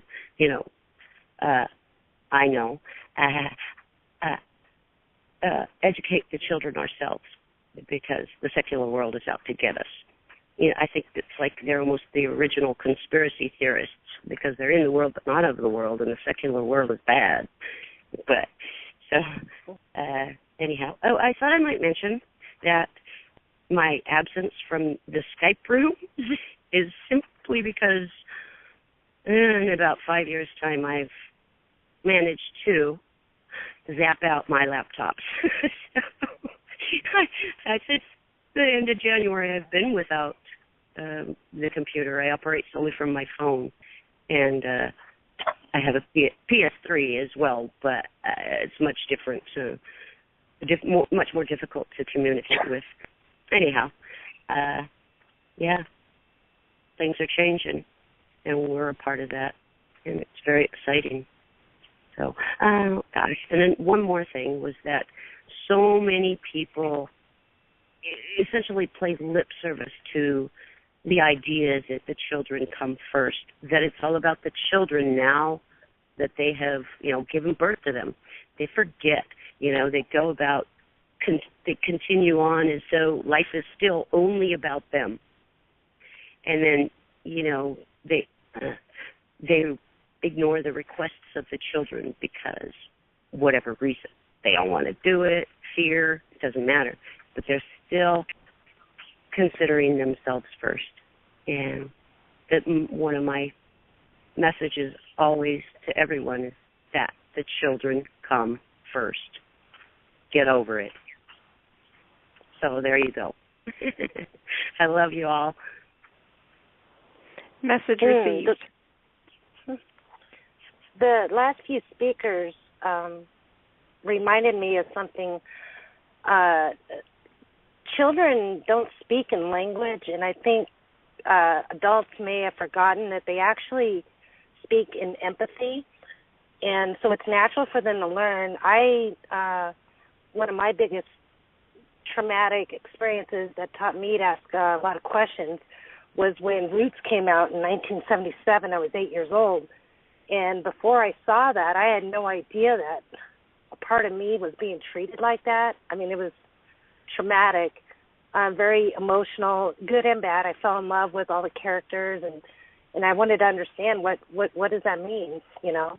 So I read that book at 8 years old a couple of times, and of course nobody wanted to answer any of these questions that brought up. So I started figuring it out myself, and I was just trying to understand how that could be, because I felt, and children feel. They don't. I can't remember. It might have been Mike or somebody. I study so much I can't remember who's who sometimes. That children just do. They don't. Oh, it's Seven Bomar says children don't think in, oh, I'm going to go get a glass of milk. They just go, Mom, milk. You know, they feel it. They don't have a language, and the empathy that they have when they see a part of themselves that is hurt, whether it's a small animal or mistreatment, that triggers them to want to figure it out, to fix it. You know, they naturally want to fix mommy and daddy and their friends and the birds and the puppy. And so they're totally capable of learning in whatever path they are. Just like we all have different talents, we all get taken in a passionate way towards something to help. So it shouldn't be in four walls, a square. Also, you know, in the school, they make in America, they ring a bell, you're in a square. Ring a bell, you got to move to another square. Ring a bell, ring a bell, ring a bell, square, square, square. That's so wrong. They're naturally able. They naturally love. They love the grass. They love the trees. They love the birds. They love the flowers, everything. And it is our responsibility, because we taught them, no, that's not productive. No, you need money to survive and be a good citizen. You got to fill out this form. You know, I take responsibility because I'm 45 and I raised my children. And yeah, I was ignorant, but that's no excuse. So now I have to take responsibility for that and fix what I did. So they're perfectly cool. They know what they're doing. They know better than me. Got some good news and some good ideas. See, this is how this community kicks together. We are a world community at this table. This is the joy of this. We bring things from all around. Now, this is coming in from Clarity, and again, we're about solutions here, real time and real type of solutions. I want to give her a call a bit later, but we do have teachers, you know, in our ranks, and Clarity is one of them. Which is, you have no idea how much I appreciate knowing that there are people of this table inside these buildings. Mike's Gaia Sophia Dreaming Show. You know, he's been doing some work with the schools as well. So here's the question that she brings to the table: can we do something for the kids via my site? Well, how about we just build one, right? And we got lots of people that can do that. These are the skills that we all have to come together with. This is the whole idea of a community. If you're doing something you love to do, then it's not work, right? So there you go. And if you get bored with that, loving to do that after a while, then go figure something else out that you love to do. And don't worry, natural rhythm fills these things in. So here it is. Can we do something for the kids via your site? As a teacher, I'm wondering if I can contribute in some way. Oh, my God. Yeah, absolutely. Hello. Yeah. Yes. How about we just create our own community gathering of, I hate using the term school, but we have enough people in all walks. Guys, we have over 1 million listeners, okay? You think we might find one or two? Okay, so here we go. So like a forum for posted comments, rewriting things on their level, or gathering writings from aware children themselves, anything. This is exactly what we need to do. This is where we bring everybody together, where the kids aren't looked at as, well, you're the students and we're the teachers. No, we gather together equally. Because I'll tell you, I learned a shit pile from White. an absolute shit pile. And Linja, you haven't heard the show yet? You'll get what I'm talking about. So this is exactly what I'm talking about. Hey, Kate, why don't we just start with maybe a KaTes Kid Facebook page that they can participate on, and we can talk with them, and they can talk with us. I'm glad you said that, Tracy. I was just thinking Facebook's probably the easiest and most convenient because most kids have access to that anyway. That's a good starting place anyway, isn't it? Well, yeah, well said. Thanks for that. Easy peasy. Yeah. How fun. Wow. This is what it means to be proactive. Now, this is the school that the kids have a say in what they want to learn, what really sets their heart on fire. You know, you've got the musicians, you've got the artists, you've got the scientifics, you've got all the basket weavers, the potterers. You know what I'm saying? We have all of this in the community, and when a child finds what it loves to do, and this doesn't involve being stuck in a box for 6 hours or 7 hours a day and get penalized because you're not there. No, this is, I'd say, maybe an hour to max a couple of hours a day kind of thing. Where if they don't feel like showing up and they want to go out and just be, that's fine. Because the whole idea of learning is fun. I don't know about you, but it is. I'm insatiable when it comes to learning. And I don't care what it is. I'm just going to dig in. You know, love is its own magnet. So if we're doing things that we all love, we're going to be attracting ourselves anyway. So this is where the parents and children alike get equal say. And I'll tell you, Mary's Rainbow, she's been doing a kick-ass job with her kids. And I love her approach. So I think maybe here's a little shout out to all those that are either homeschooling or are interested in becoming more of a community oriented, where you get groups gathered together that we can all help each other with this, and then homeschooling won't be an issue. And I'm not talking in the any sort of curriculum sense either. I mean, let's find out what the kids want to learn about. I'll tell you, when I was very young, I was always fascinated with the ocean. I loved oceanography. I loved everything about it. And drawing, architecture, I loved these things. But you're not going to, how do I put this? You're not going to get that in a square building. No, exactly. A child can't go into school and say, I want to learn this subject today, or this week, or this month, or this year. It's not allowed to do it. And my son, his heart was just leaping out of his chest when we watched the film about Summerhill, because that's what they're about. They're about the children sort of pursuing their own interests, exactly what we're talking about and what you're saying, Kate. And he heard this word. He says, "Oh, we have a lesson called magic," and he's so into magic. He's watched every possible YouTube video now and tried out everything he can now, and he just wants to move on with it. And he said, "There's a lesson in magic," and he just went, his little eyes just lit up, and it was just so lovely. And I'm just like, yeah, you know what? I'm going to make sure that you learn magic, because I can't let you go on in your life without doing this thing that obviously just lights you up. Exactly. Another one that Mary's Rainbow brought up a long time ago in one of the shows. What about the different signs of the children, right? Working and we talked about that one night. Wouldn't it make more sense to have like signs working together with like interests and what have you? And that's not to separate or segregate. Again, things are going to attract to what things are going to attract to.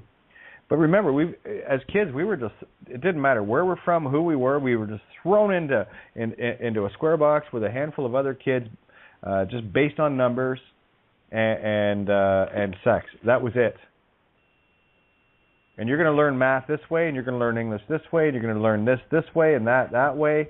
And there's no this is exactly what needs to happen. You need to find the things that resonate. Yeah, and to me it would be a crime to not let a child follow what they love to do. Totally with you on that.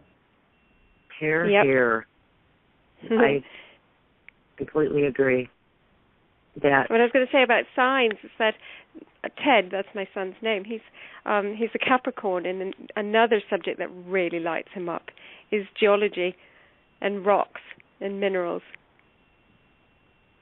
There's a lot of kids love that. I loved that as a kid too. My youngest daughter, she just loved her little gem collection. Anytime we go out somewhere, she'd be picking, stones up and looking at, and she had quite a collection. Whatever happened to that? No idea. Yeah, different kind of upbringing, I guess. But that's all changing, and it's all good, and all for all the right reasons. Yeah, this is getting stuff done. Let's guys, put your dreaming hats on this one. Stop the thinking. Just put the dreaming hats on.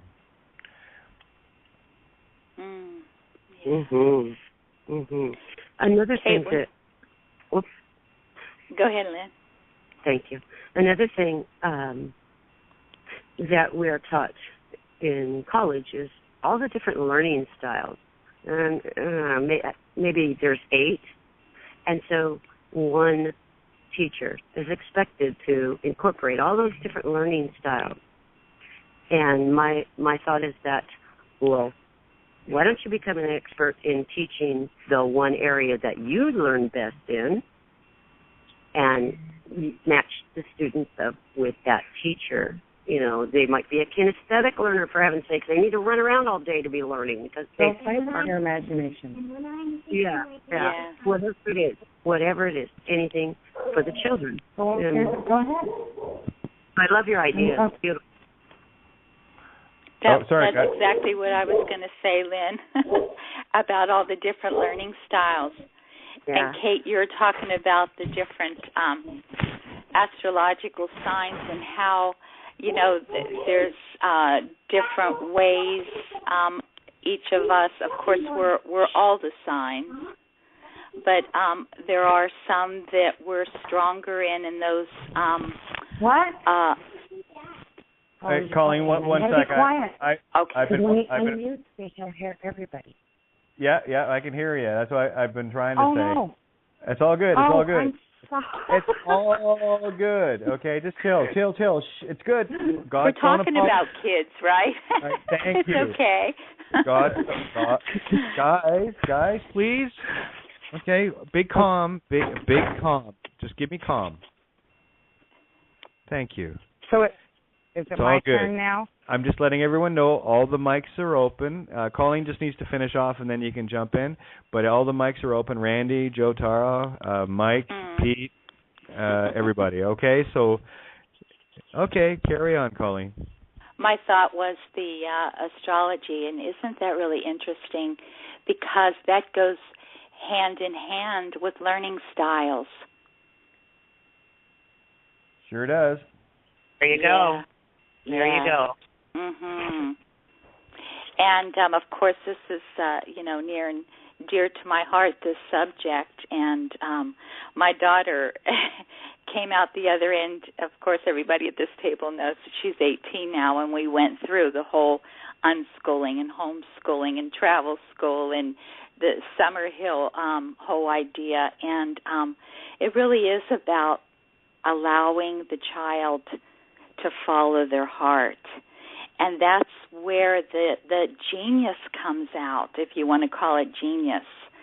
And when they are following their heart, then they're happy. You don't have crabby kids. And my daughter was allowed to experiment. And, society has made it where, what do you want to be when you grow up? Well, you got to start doing things around that, and you can't be straying off and doing ice skating or like my daughter was an equestrian and a surfer, and she loved the ocean, and she had all this different collection of all hundreds of different kind of rubber bugs. And she learned all the different bugs, and so, and she's a Gemini, so she would be, interested in one thing at one time, and she would grow from that. And then she was interested in learning something else, and music and language and questioning everything. And so when they're allowed to follow that and not be looked at like what's wrong with them, that they're just, not focused on one thing, because that's not how life works. And so what happens is the parents, as we all know, are caught in the system, and by design, they are so overstretched by having to pay bills for all these unnecessary things in life, like a brand new car or a big truck or things like that. And you have to make, I don't want to call them sacrifices, but you have to make choices. And it's about choosing if you want to be free and if you want your children to be free, and recognizing all this consumerism is only holding you down, and of course then it's holding your children down from their true, pure, beautiful, divine essence. So if we can all support each other in just sharing that this unnecessary like the houses and the bigger houses and the bigger cars and things, they're only cutting off your real life source. Well said, Colleen. This is Peter here. Hello, my family. I hope you're all well. Hello, Peter.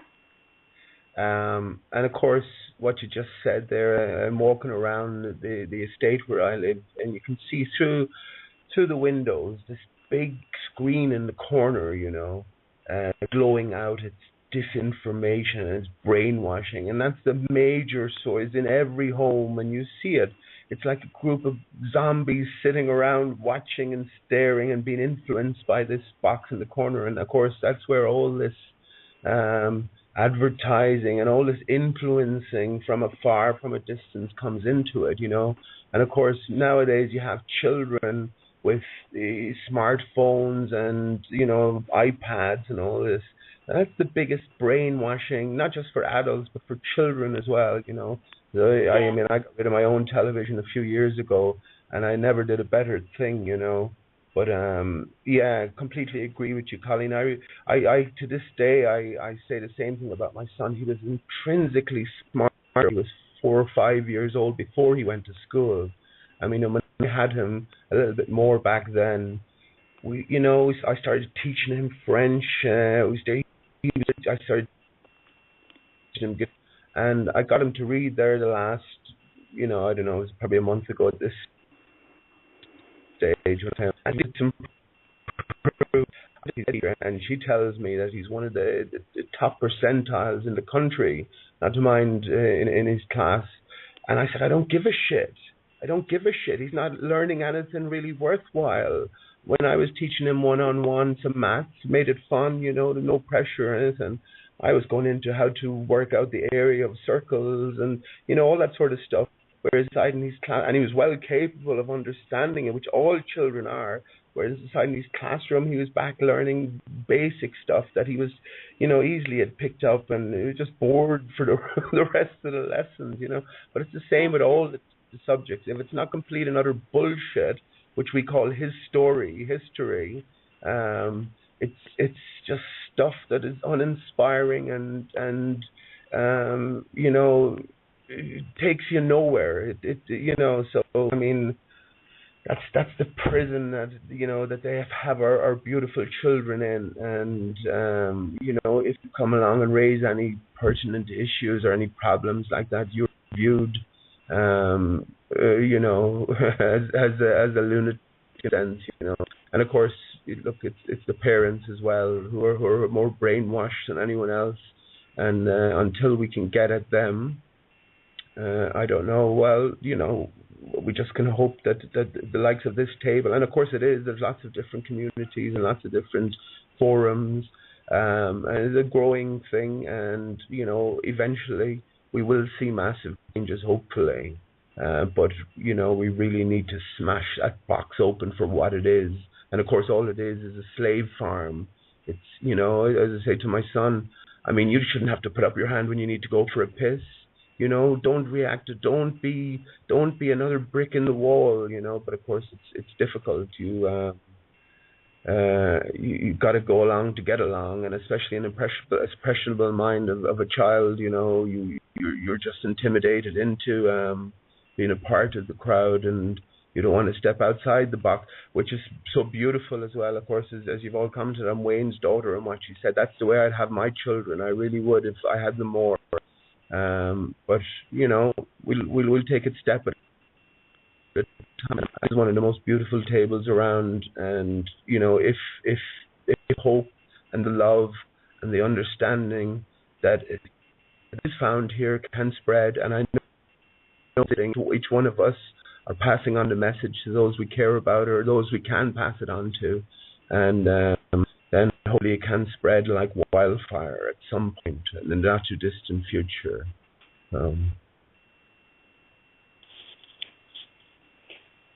Hi there, everybody. Just wondering if I'm coming through loud and clear. I'm dropping out a bit, so I'm making sure you can hear me. Loud and clear, Joe. Loud and clear, yeah. Can hear you. Yeah, great. I wanted to throw in my 2 cents worth as well, being near and dear, of course, aren't children always to us. I started my children off in the Rudolf Steiner schools or Waldorf schools over 20 years ago. My first experience of going to one of the schools, completely oblivious, I was only just waking up, and I went to one of the school openings with a girlfriend of mine down the coast. Never heard of them before, and they had a opening day on this weekend, and one of her sons, who was about 7, he ran past me with a painting that him and his mates had just done in a classroom, and they were hanging it up outside to dry, and I called out, "Kai, give us a look," and he just looked at me like as he's running past, stopped, pointed it at me, and then ran off like he was annoyed at me for pulling him up, and that was a pivotal moment in my consciousness. It shifted me. He had no desire to grab my attention. He had no desire for my approval. He was just completely engrossed in the process. And that whole day at that school opening with these beautiful, aware families made me look at the Steiner schooling system. And it's by no means perfect, but it gave me an awareness that I wanted something more. And it's basically about head, heart, and hands. They integrate the soul consciousness, the emotional awareness, the physical body, as well as the mind. Yeah. So I watched these children grow up. I had my 3 children through the school. I helped set it up. I became the administrator. I volunteered for years and then became the administrator running the school for over a year or more. And it was a profound gift because I got to see the way in which the school could potentially function. And it was a brand new school, idealist or a realist, I would like to call us, parents, and integrating with our children in this community. It was beautiful. When we would go to parties, we'd go to a park for a school birthday, and we'd be invited, you knew the difference between a Steiner school party and a party for other kids over in the park, parks further over. They were just so well integrated and playing and creative, and they were friends. There was no competition. When you research what Steiner's about, it has fundamental, profound, beautiful things like there is no competition. They do not grade them. They hold the class in a an emotional age. They don't lift them up if they're more intelligent because they know emotionally they need to be at the same age. So there's all these things. I don't want to go into that. It was that gift that I got to see and have my children held in to when there was only the Steiner School where they are, only went to primary, and then once they went into high school, I put my eldest daughter into a private school that was state, system. The curriculum was completely run by the government. Not that the curriculum, I think the Steiner School curriculum is quite varied, but they still have to have certain requirements met. Anyway, I watched her in the first year have her absolute 120% commitment to doing her best and her most creative and enjoying it being crushed slowly because it wasn't academic enough, it wasn't to the requirements. So we made a decision, and that's at the same time when I woke up to what was happening in the world about the birth certificate, the public, the fact that the Reserve Bank was private, all those things. This is about 7 years ago. So we made a big decision, put our house on the market, sold up everything, moved away, moved to a little island, took the kids out of the schooling system. My eldest, we gave her the opportunity to choose something she wanted to learn because she really wanted to go and get a job. So we gave her all these different opportunities that we took her in and got to the experience to make the choice. The other two we homeschooled, but when we call homeschooling, it's the word we have to use to people to get them to go, oh, okay. They all thought we were using a curriculum, and we basically just bailed out of the system completely, didn't tell them where we were going or what we were doing because I knew the requirements that they would want. We have, for the last 4.5 years, homeschooled by their choice what they want to learn. My eldest has moved on and is out working and living with a boyfriend. I've got 2 at home, and all of them were classified as dyslexic. Basically, they learn differently. The second eldest is a very creative artist, profoundly capable of doing things that no left-brain schooling system would allow. The Steiner School gave them the foundation to have that creativity expanded upon and integrated really well. My son, who's come on the table here, he's a typical Capricorn too. He's very, very grounded. He loves choosing things that he likes to learn. He goes from spirit science, docos, to Karl Marx, what do you call them? Three Stooges, that sort of stuff. Anything that he wants to investigate, we just provide or sit with him or guide him along the way. While my other daughter is literally doing all her art and creativity. We're about to take her to an art market this afternoon so she can meet like-minded people and find her path through that avenue. We don't get them to get a job. We're not part of the system. We will not take a handout from the hall. And these are hard decisions that people have to make if they want to make those changes. Our life, we live very basically and have never been happier because we couldn't see their souls being crushed. That's the key right there. Yeah, wow. That's it. I'm going to have to jump in here for a sec, guys. There's only a little over 8.5 minutes left here until rollover. I'll roll over for a little bit tonight, but I don't want to run for too long, guys, because I want the meat and potatoes of this to sink in for people. So go ahead and try and tell me we don't have the people in place to get the right results going. And I mean, I think Joe summed up more than what I was expecting in one full statement. I mean, everyone, yes, absolutely, you're all bringing everything in here. But just a reminder to everyone, big thank you to Paul Giovanni and the criticalmassradio.co.uk. Thanks for everything, guys, that you do to help the station out in any way, shape, or form. All I ask is keep it up. It's our table. We do this together. And for those that want to call in, you can call in at 661-467-2401. And, of course, you can call in via Skype, and a Skype call-in number, I believe, is Kate, BTR listener number 052. 052. Thank you very much. So on that note, just I know we've got a few people that haven't had a chance to chime in yet. I'd like to hear from everyone. There was 206, and Mike, haven't heard from Mike yet, haven't heard from Randy, and I think that's pretty much it. That's the only ones we haven't heard from yet. Okay, it's Anne. And me. Hey, there you that are. That made me jump. Yeah. How are you, kiddo? Are you talking to me? Yeah. Okay.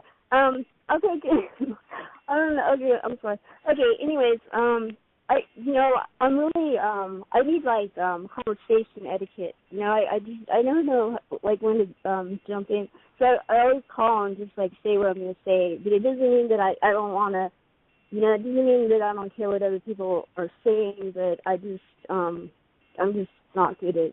I'm not good at conversation. Annie,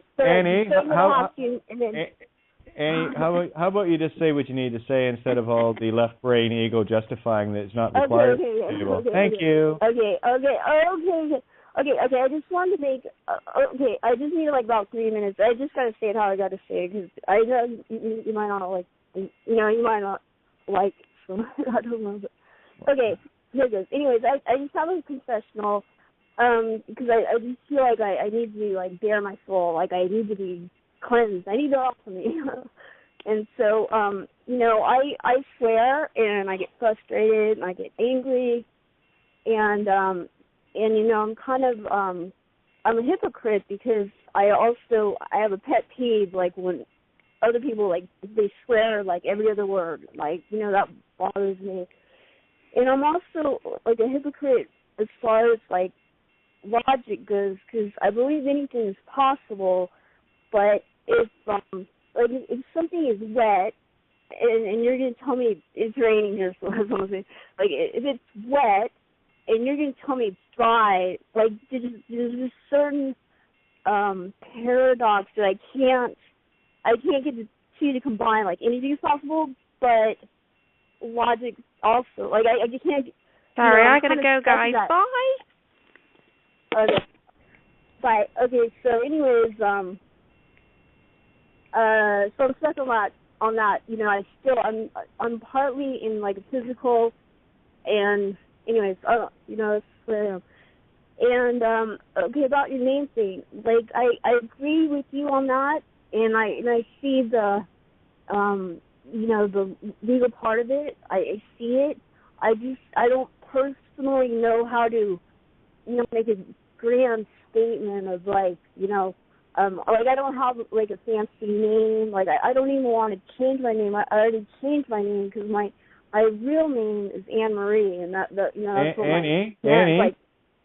I'm gonna ask you to breathe, hon. Okay, and what? Just breathe. All right, because we went through like 4 minutes there of nothing. I have no idea where you're going here. So what I want you to do, please, hon, is just collect your thoughts. There's no need to be stressed at this table. What is it? What's the point you're trying to make? Is it you're having a hard time explaining singularities? Is that it?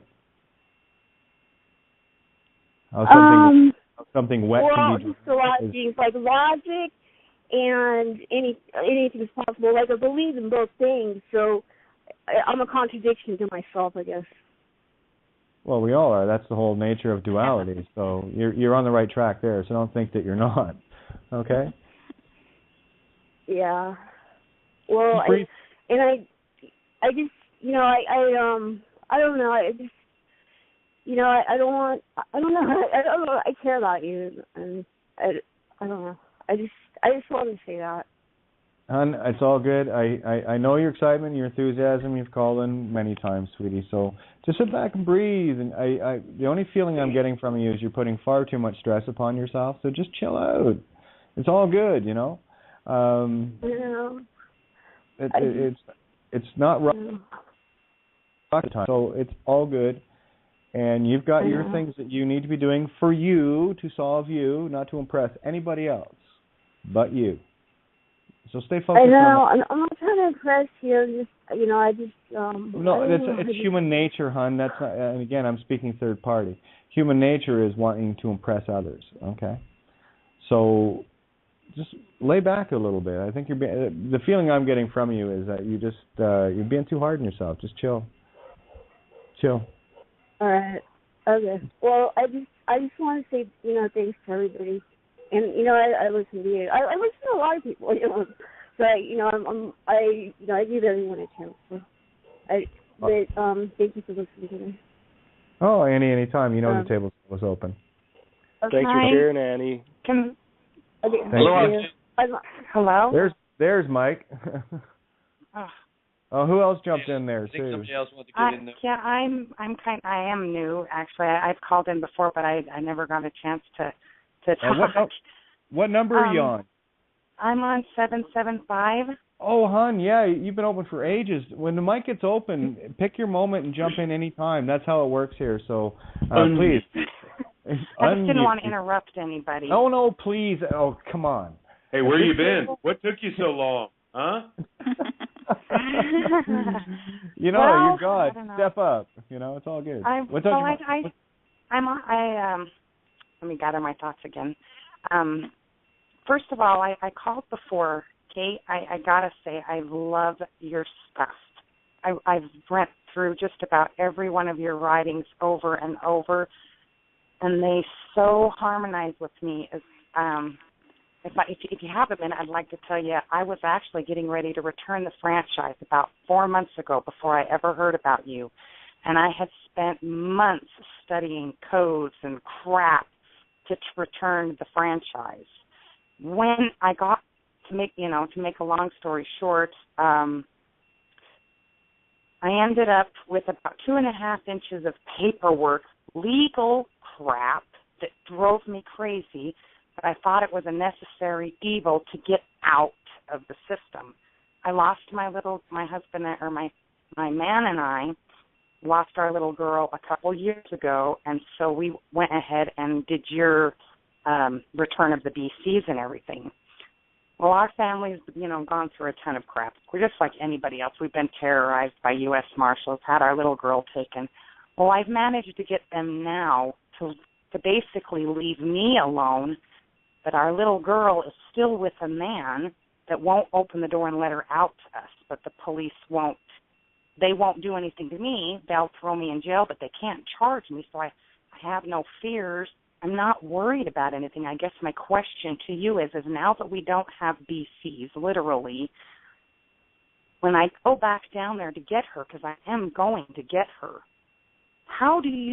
anybody got any ideas how you get a man who just refused to let her out of the house? How do you go about something like that? I can deal with the legal crap. I've never had a problem not being the name. I mean, I've got letters. Nobody wants to prosecute me. But where she's stuck with this man who thinks he's legally her father, she doesn't have a BC, and he's not legally her father. The police assist him in keeping me from her. Well, yeah, that's the slave masters will help their slaves, right? Because we are their overmasters. So anything they can do to thwart us is exactly what they will do. And now, this individual, how old is your daughter? She's 12 now. She's been gone 2 years. I've seen her once. She's snuck me phone calls and stuff like that. Okay. Then no, let's keep it really simple and short here. Okay. So that's what I like. Oh no, the answers are always easy, right? So obviously she wants to be with you, yeah? Yes. Okay. Well, one, even in terms of the quote legal unquote, she can make up her own mind at 12. Right. Okay, so that's easy. When was the last time you talked to her? The last time I physically talked to her over the phone was on Easter. Okay. And that it was a sneak phone call, of course. But see, the courts won't get involved now because of the stuff that I've done. Yeah, because they won't. It's not that they won't; they can't. All right. So next time you're talking to her, she's obviously not under lock and key at the house, is she? She is, pretty much, yes. When I went there last Yule to bring her a gift, and she tried to come to the door, and they stood on the outside to pull the door closed so she couldn't get out to me. She went and excuse me? Who was they? They was this man's wife held the outside of the door closed. Oh, okay. So we're dealing with a couple of couldn't psychotics. Get out. Okay. No, I just need to know how many psychotics we're dealing with. Okay. Well, the easy. Does she go to school? Yes. Okay. I did homeschool her for 5 years before she went, so I'm all on board with your homeschooling idea stuff, or home educate, whatever you want to call it. Well, the thing is, if she wants to be with you, obviously, then all she needs to do is get out of there and come straight to you, and they can't come anywhere near her. Right, but she can't. They won't. Last time she did that at the school, I went to the school. They issued the Amber Alert for her. It hit the mainstream media. A long story, but she came to me, of course. Well, that's easy. That's easy to solve. Just say she won't leave with me. She told me when I was there. She said, "Mom, Michael told me that if I ever go with you again, you're going to prison for life," and she believes it. No, it's not. Yeah, you know it's not true. So the simple answer. I know that. I know you do. This is why we're talking. So all she would have to do is just leave a note. Listen, chill on the Amber Alert. I'm going to be with my mom where I want to be, where everyone else is trying to stop me, and just leave that behind on her desk one day in school, and that's it. She's too afraid to because Michael has her convinced I'm going to prison if she leaves with me. Oh no! If I'm not there, she doesn't have the courage. She has courage if she sees me. But if I'm not there, the school is on his side. Like, it's very hard to explain. Slaves serve slaves. That's what they do. Yes. Well, okay, so I'm glad you understand that. Most people don't understand when I try to explain to them. It sounds easy. Yeah, I am getting her to me. I am the witness, and I stand with you. I stand with you. Well, thank you. I'm the witness, too. Okay, so my son actually got out on that. Well, let's make a little wish here then. What's your daughter's name? Her name's Aaliyah. What is it? Aaliyah, A-L-I-Y. Anyway, you want to spell it, but it's Aaliyah. Yeah. Aaliyah. Let's say Aaliyah. The wish is to be with you, and let's just put that out there and let the universe work its magic. You got some power at this table, sweetie, and Aaliyah needs to lose her fear. And so it is. And so it is. Mote it be. So, it me is done. going over there, see, I do need to go over there because I'm in another state. And I've been planning to go there and just knocking on the door. I wouldn't be talking with these other two psychotics ever again, personally. Well, I know, but that's where she is. So how do I get I her realize back? that. Well, like I said, she has to go to school. I mean, is she picked up and dropped off? No, she has walked to the school. No, that's fine. Perfect. So just go over there and do it. I think that's a good idea that Kate has, and that's a special name too. That was my dog's name.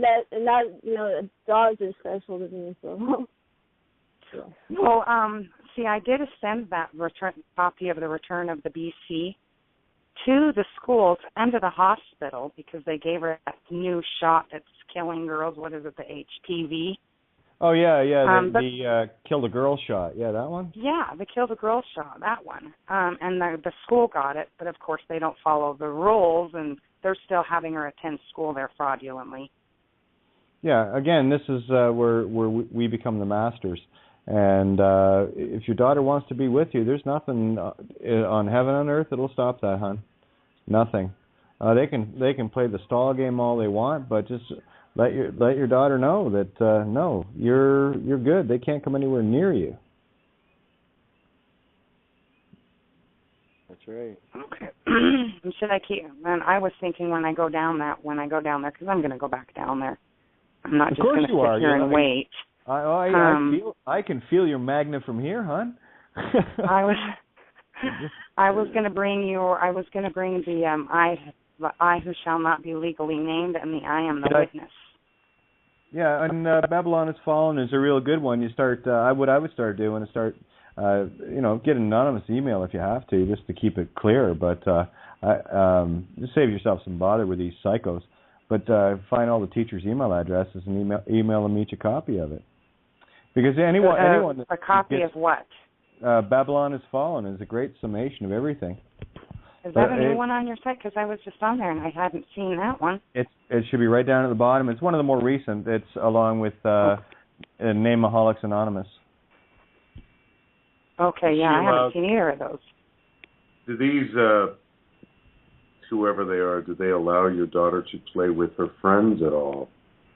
If so, do you know parents? Like I said, I don't know. Get the parents the information. Get the parents the note. Where there's a will, there's a way. Start planting seeds, done. The easiest way to destroy a virus is to plant a better one.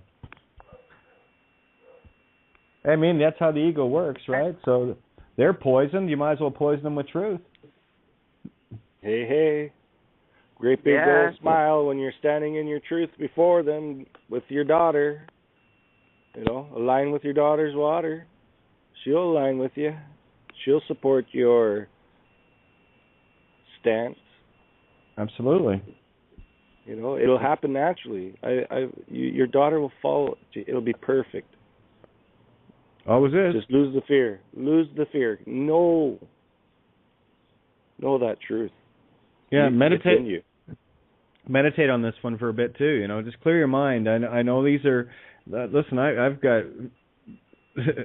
Well, I can't say identical, but I'm dealing with the same sort of psychoses of both my daughters having been terrified by the system, and of course my ex, and then my daughter's mom. Never mind. That's a write-off, and the guy she's with, he's a write-off too. I mean, they're physical meat sticks that for any sense of waking up, forget it. So there's no sense in even trying. For me, it's just about planting seeds. You know, so isn't that so sad? I understand where you're coming from. I mean, this man that she's been with for only 2 years of her life, because she's been with my man and I her whole life. This guy is a meth addict, and his father's a pedophile. Literally, but I mean physically is, and loves these little girls. And it's like, recognize it as their weaknesses, sister. Recognize it as their weaknesses. That's the energy they hold. If you walk in with your heart, truth always prevails. You will. You might even crush them. I thought about just walking down and going telling them, go showing them a picture of her since she doesn't have a legal name, and telling them to go get her now. Yeah. Yeah, or tell them you're going to put out your own Amber Alert. Yeah. Well, I know. I mean, yeah. See, the last time I went in there, that's what they did. Is they called the police. The U.S. Marshals got involved. Yeah, well, they can do. That's why I was saying the easiest way around that is to get your daughter to say, "Listen, I'm going with my mom where I want to be," and leave it at that. That's it. She gives no consent for their guardianship. I give you no consent is all she would have to say.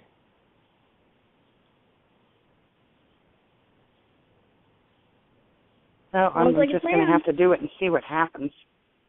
Yeah, feel what will happen. Yeah, there you go, Darren. Feel your way through this one, baby. Yeah. Because you know it. You'll feel it. Hello. Your daughter will feel it. Mm-hmm. And they'll feel it too, because what they're carrying will not align with what you're carrying or your daughter. And you're carrying the trumpet. Well, that's right. Hello. Hello. Hello. Oh, y'all can hear me. I thought I was muted. This is Alvita. Hi. Hello. No, as soon as I see them, I unmute them as quick as I can, guys. Oh, I'm sorry. I didn't say what my name was either. I'm Venus. Venus, that's all good, hon. It's all good. We stand with you, Venus. Create what you want. Command that Aaliyah come home now. Yeah. Works that for was me. Alvita speaking. Yes. Hi, everyone. I have to hurry up and talk before my phone cut off on me. Yeah, no doubt. You keep getting dropped out. I'm only going to roll on here for another few minutes anyway, but Venus, yeah, definitely. I would even say call in tomorrow night. I'll be doing it live for sure, but okay. Call in.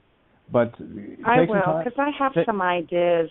I'm just trying to stay out of the left side of my brain, because I know, of course, I have tons of programming with legal shit in there, and I'm trying to stay off that side with writing notices and all this crap. It's driving me crazy.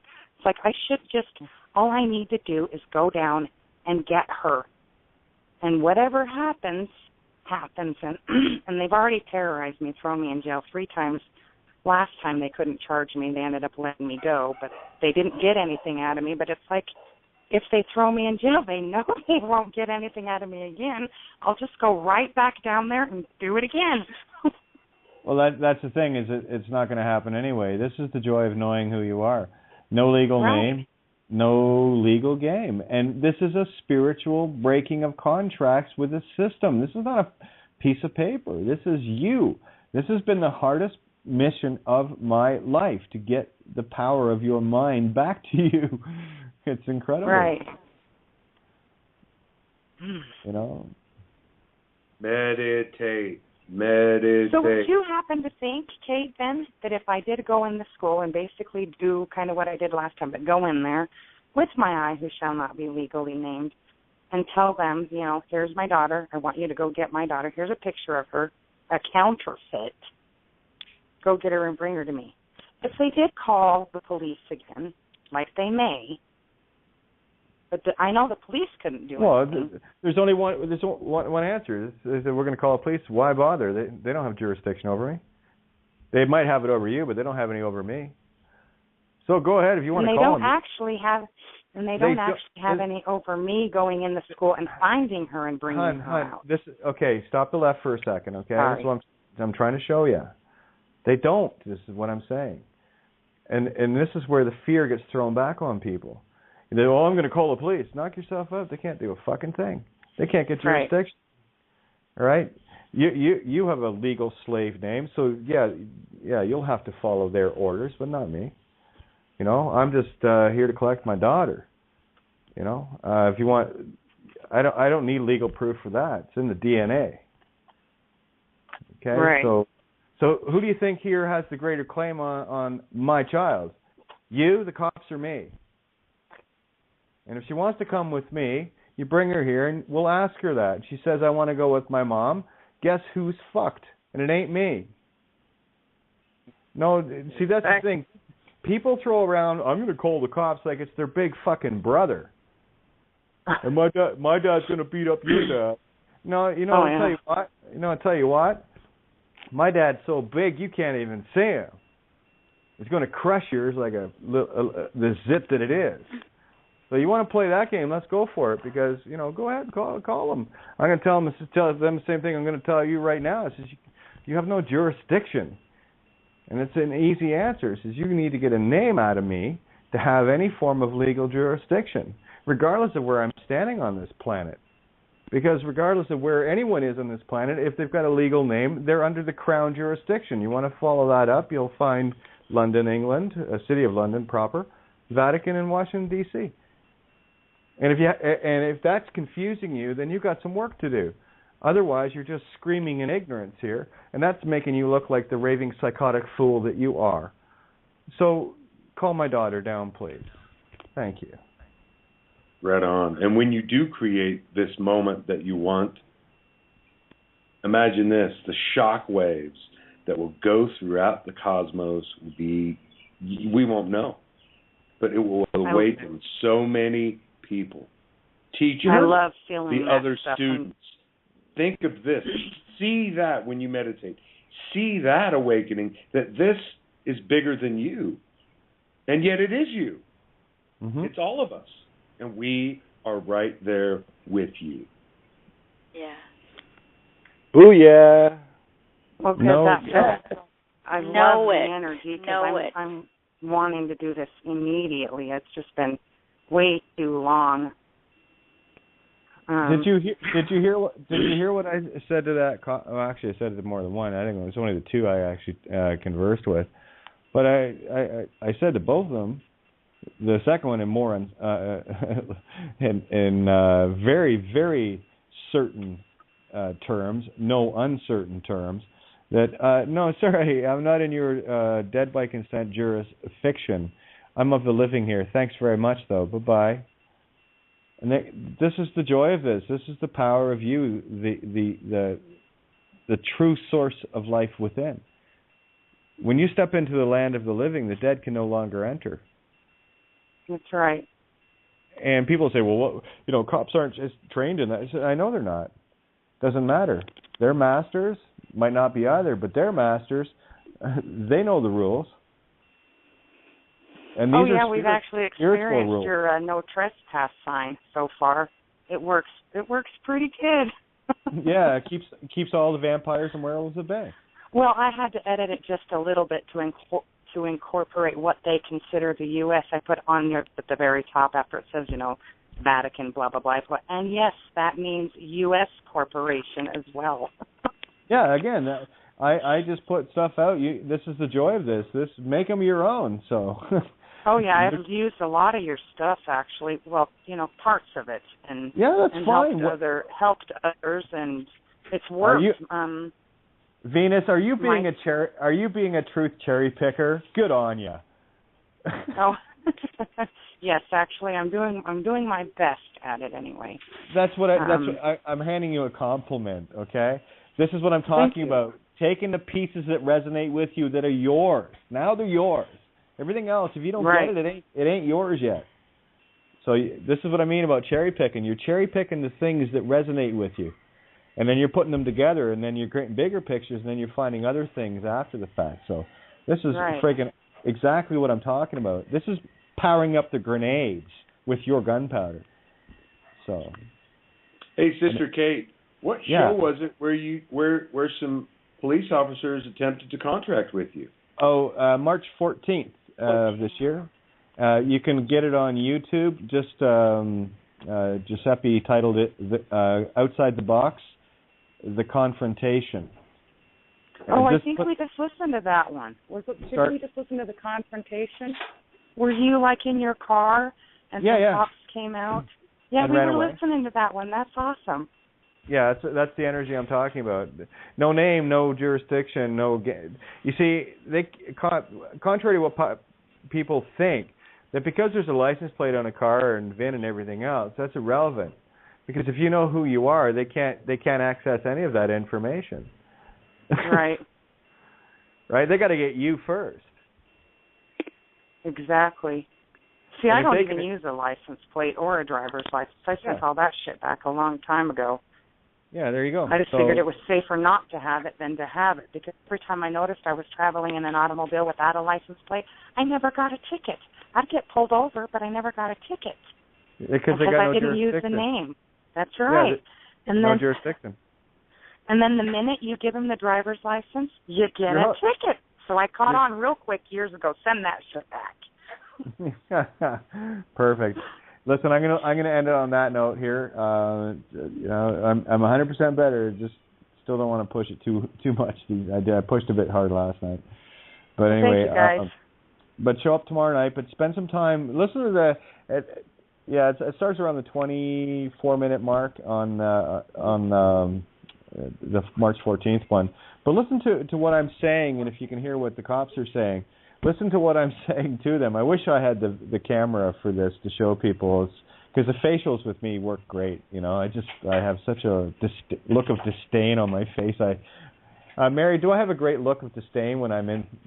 Oh my God! It's like when really. I give you the one eyebrow up. You know that your whole world just got crushed. Just nature of my smile, baby. And I would recommend. Well, what time is your show tomorrow? Same time, 7:00 Eastern Standard. You might want to listen to that confrontation over and over. You will get new things each time. That's the March 14th one, about 20 minutes into it, huh? Right? Yep, that's the one. Okay, I'll listen to that a few times. And like I like to remind people, I carry no ID. I'm a relatively high profile system, quote, target, unquote. They don't like me much. Expired plates on the car. My whole universe, everything I own is sitting with me. So, I had it. Everything I that was real to me was on the line. And here I am live on a radio show. Okay? So there you go. So, hey, real quick, I know everybody knows it's not a government, but I was just on the Duns and Brads looking up the United States Duns and Brads number, Bradstreet number. Oh, yeah. And you'd be surprised what the summary of their job description is and where they're actually located. When I looked up the state of Utah is in a suite in a little building. That's it. And their summary of the description of what they do is they've been providing, how does it go? They have been servicing customers of the greater Salt Lake area for more than 118 years. That's what they're saying. Yeah, welcome to Ogden, Utah, baby. Land of the treasure. They've been servicing customers. I'm not a customer. I know, it's crazy. But yeah, again, we're back here tomorrow night, 7 p.m. to 9 p.m. I've got the energy up. I'll run it a bit later, but one man said much love. Much love. And from one man. I got 3-2-1 jumping in here real quick before we roll out. Kate, I'd like to end the show on a clear note. Thank you, hon. Blue Green Lori. I know of the greatest. I know you do. One of the greatest gifts that you can give to your children is your own happiness. As children learn what they live. Here. Well, that works for me, guys. So, Lori, thank you so much. Beautiful ending. All right. Love you. Love you too. So jump in tomorrow night with us and bring your lovely self along. I love to have you guys. And thanks again. Remember, it's for the kids. Let's keep it that way. Much love. You're listening to KaTes KoVe on Critical Mass Radio. The game is up. Now, it's our turn.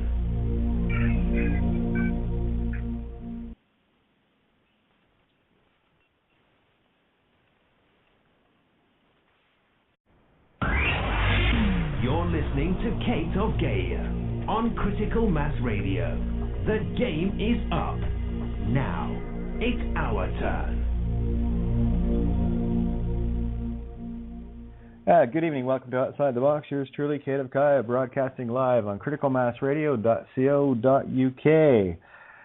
It's been a fun day, but managed to locate a computer for Borean today. Very, very happy, very excited. So I should be picking it up tomorrow or Saturday at the very latest, but should be tomorrow. So that's some good news. We got a stormtrooper, instead of using a potato gun, is going to have himself an Uzi when we're done with him. Okay, that's the kind of love frontline troops get around this place. You need the tools. That's what we're here to do. Make sure that you got them because we got some pretty wild stuff happening around the planet. You guys know you're the cutting edge and you're the ones creating it. So, and I'm very grateful for you for knowing that. Not thinking it, but you know it. Thanks again, Ninja, and everybody that's so involved doing so many different things. I saw that I'm just going down my Facebook right now. Before we get out of the gate here, just want to do a few updates. I haven't been at the computer much today, obviously, because I was out traveling around and getting some things sorted out. But I will say that what I did see on the Facebook so far is just, we got this one, no problem. Oh, there it is. Yeah, there's a brand new tranny translation. We call them trannies. Go figure. What are the odds, huh? Mouthiest tranny on the web. Okay, new tranny in German. With many thanks. So I'd love to know who did the translation. Excuse me. There's the power that you all have. Those that are minimally bilingual or more. The kind of power you wield in terms of taking these English. Well, I write in English, right? That's kind of the slave tongue I use, right? So anyone that can chip in and help out there doing full translations. Remember, it's the concepts that we're worried about on these things, not the word for word, right? It's like trying to tell a joke in German and then translate it into another language where it doesn't work, or any language like Spanish. I had that experience many years ago where a friend tried to tell me a joke in English translated from Portuguese, and it didn't work because of the quirks of each language, right?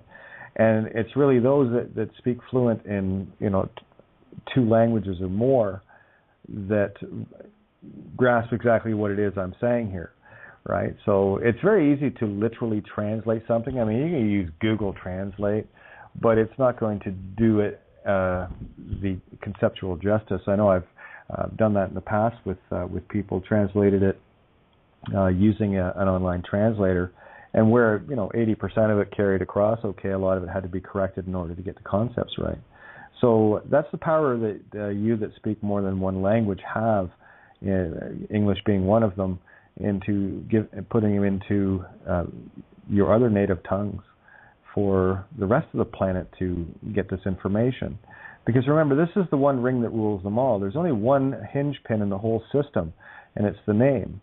And it's connected back to the armor palette. It's something else that I was playing around with. I got to say, Sarah, I think it was Sarah. It's got to be Sarah.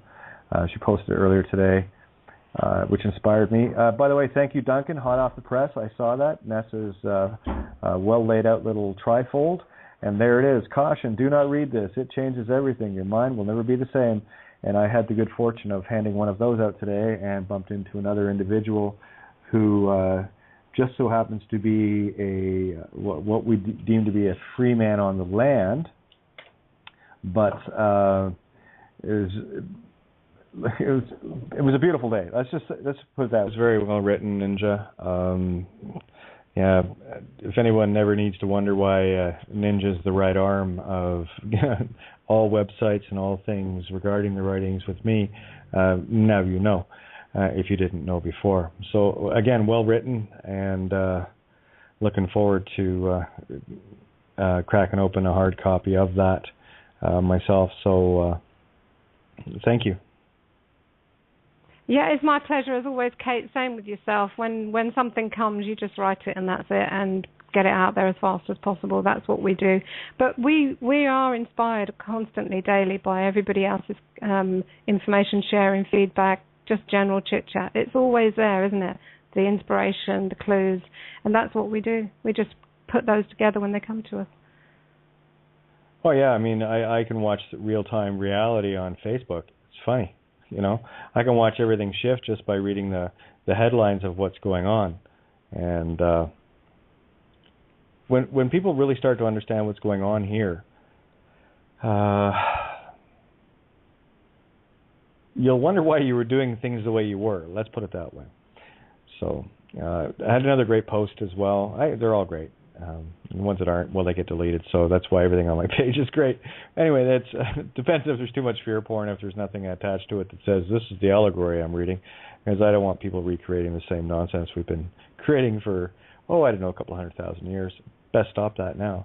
But here's one from Christy, and definitely this is like priority. Please have a night at the table of focusing on the children. Now, whether it comes across as that or not, that is the intent that is always the focus. And I've screamed probably more than one night, more than probably 100 dozen nights, but that for me is a primary, that's our future. That's the reality. So carrying on here, please have a night at the table of focusing on the children. I want the inspiration, the dialogue, the moment of looking in the mirror. The programming in the homeschool community is just as strong as in the public school system. Totally agreed. They're one and the same, sometimes stronger. And yes, I would agree, Christy, that it would be stronger with homeschooling, in that the parents that are doing the homeschooling, if they're working within the system curriculum, will be doing everything in their power to, impress their own peers. Whether that's the intent or not, it's irrelevant. That's just natural human tendency, right? So the homeschooling, if you're working with the indoctrination curriculum and having to file these things and whatnot, I know quite a few homeschooling parents that are outside the box and doing it their way, and that's exactly how it should be done. as far as I'm concerned, I mean, that's how our communities always worked. We worked within ourselves to educate ourselves on the things that mattered. Yeah, take North American Indians, for example. The communities out on the plains, the Buffalo Plains people, would not have the same community as a coastal group or a mountain group. You know what I'm saying? They all have their different attributes, different food sources, different ways of building their communities. All, of course, working within the natural laws that they were surrounding themselves with. If your only means of survival was buffalo or fish or whatever, you're going to have a culture that's developed itself into keeping that community alive.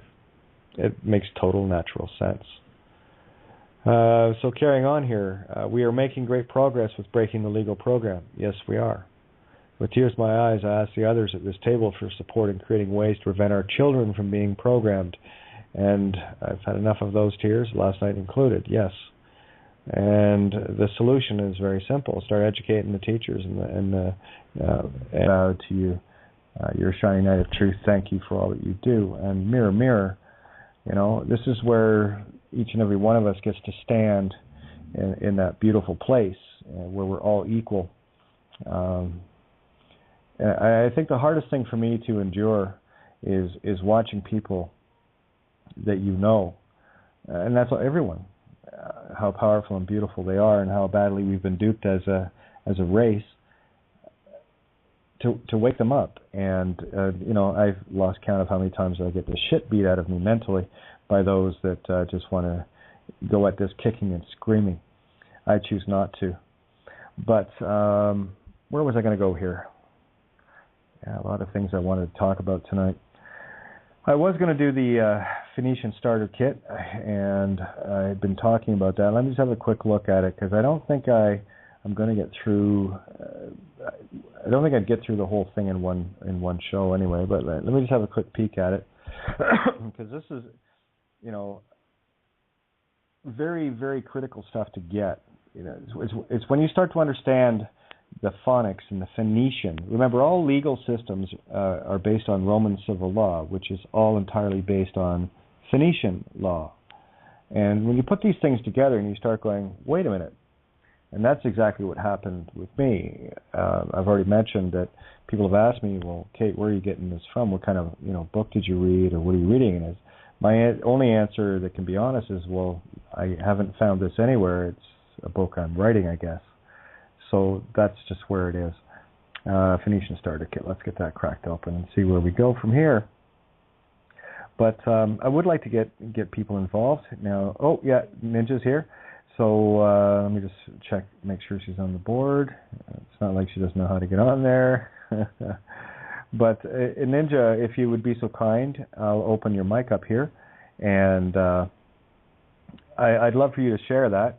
And actually, what I'm going to ask is, anytime you do have your own new writings, I would like to insist, but of course, gods aren't pushy. I'm just a spiritual bully, apparently, making the present company giggle. But anyway, I'd love for you to feel free to come on the show at your earliest convenience to share these pieces. So Ninja, have we got you? Hi Kate, yeah, I'm here. I'm just looking for the document so that I can read it for everyone, if that's what you wanted me to do. But well, a song is always better sung by the one that wrote it. Yeah. I'm just going to find it now. It's everywhere on Facebook at the moment for people who do use that, but I know not everybody does. And as you say, it's always nice to have it read out as well. So I'm just going to find that. I just want to say how that arrived, because that was from earlier today. I just pushed it out right quick because it was actually inspired, Kate, as I'm sure you've guessed, by something that was posted in the Skype room by yourself regarding the incident in the school. And we were discussing that here at home, and then I suddenly clicked about this daily register, and I'd forgotten about it. And Willie commented in Facebook, he'd also forgotten about it, but that's going on. And I suddenly just said, why are we sitting here talking about this? I need to write about this. And it was that fast, it was done within half an hour. So this is how it is. We're constantly shifting forward, aren't we? Sorry, I had a little trouble unmuting there. Yeah, absolutely. That's the nature of the game, and this is how we help each other build off each other's things that we discover. So by all means, read away. Okay.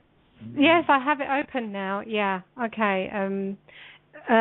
It's called the Daily Register Ritual and How to Bust It.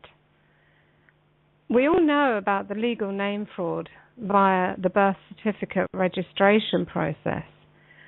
This register process results in a spiritual contract which allows others to rule over our divine, feminine, creative essence, whilst all use of that registered legal name results in a life of voluntary, if ignorant, slavery. Any contract based in fraud is null and void once the fraud is revealed, and it has been revealed. However, not everyone is fully aware of all of this. For those who are aware and still sending their children into the school systems, there is the matter of the forgotten daily register. Oh yes, we forgot, didn't we? We forgot all about that morning and afternoon ritual when the teacher reads the names out loud from the class register, with eyes down, waiting for verbal responses from each child to confirm their presence and, more importantly, agree to being that registered legal name. No more. Time to teach your children they are not a legal name, and teach them to stop answering, to stop contracting in voice when the teacher calls that legal name from the class register. No more automatic replies of "Here, miss," or "Present, sir." No more daily reinforced contracts. Let the children sit, silent, smiling. Let their silence force the teacher to look up and see them and make eye contact with them. At first, the teachers will be confused. Silence usually means absence. So, no doubt, the teacher will ask them, "I just called your name. Why didn't you respond?" And then, the golden moment of truth. That is not me. The legal name you seek is written in that register of yours. Arm your children with any amount of printed material to hand to their teacher to further explain their new position. For example, Babylon is fallen, the long and the short of it, I who shall not be legally named, etc., all by Kate of Gaia. This will ultimately force teachers to acknowledge the presence of their students by witnessing with the evidence of their own eyes those living beings who are in attendance, breaking the earliest spells and contracts within the current education, or better termed indoctrination system, can be easily achieved. No more ritual, fictional, system-registered legal name calling in class. As all children learn what is really going on, their choices and voices will affect ever greater change in the school system, which will by default cease to exist entirely, or it will morph into a consenting group of beings who simply wish to come together to share ideas and learn whatever it is they wish to learn in any given moment of now. Curriculums will cease to exist. Teachers will become something like supportive assistants. School buildings will become gathering spaces for all. No legal names, no contracts, just fun. And at the end, I've just sent everybody to the Kate's Writings page at kateofgaia.wordpress.com so that they can find whatever it is they would like to give their children. So that's it. As always, everything messed up perfectly to get everything done properly. I'm still scrolling down here, guys. Facebook's being a bit of a pain in the bum. Oh, sorry, I didn't see that. Jen, I just saw yours. Dear Journal, trying catnip for the first time. When does it kick in? Whoa, it all makes sense now. We're all connected. I want to hug a mouse. That is gorgeous. Perfect. Oh, yeah, Sarah. It was Sarah. She does some great posts. What she did, it was kind of funny because I was talking with Nessa, I think it was yesterday or the day before, that she had Googled an armor palette and went to images, and of course, Kate of Gaia WordPress or Outside the Box came up as part of that picture profile. So I know exactly what's going to happen with this now that it's online. And of course, I got a copy of it. Thank you very much. But it inspired me into putting together an armor palette with a whole lot of writing on it. I was trying to find one of those. Mouse pens, so that it's a lot easier than trying to write with a mouse, because it's a pain in the ass to do that. But anyway, I found a reasonable font that'll work, but it's just not as much fun. Anyway, so I've been messing around with that, so I'm hoping to add that to the collection of the Narmer palette pictures online as well. Thank you, Sarah. That was beautiful. Very, very well done. I love the Babylon Has Fallen one as well, the fractal cow. And I had one comment on this one earlier today. It was, I often wonder how people who claim to be Christian miss the correlation of the golden calf and the Wall Street bull. Core, elation, heart, elation. Yeah, I made my heart sing. But I thought that was pretty awesome as well. Ninja put up a new document at...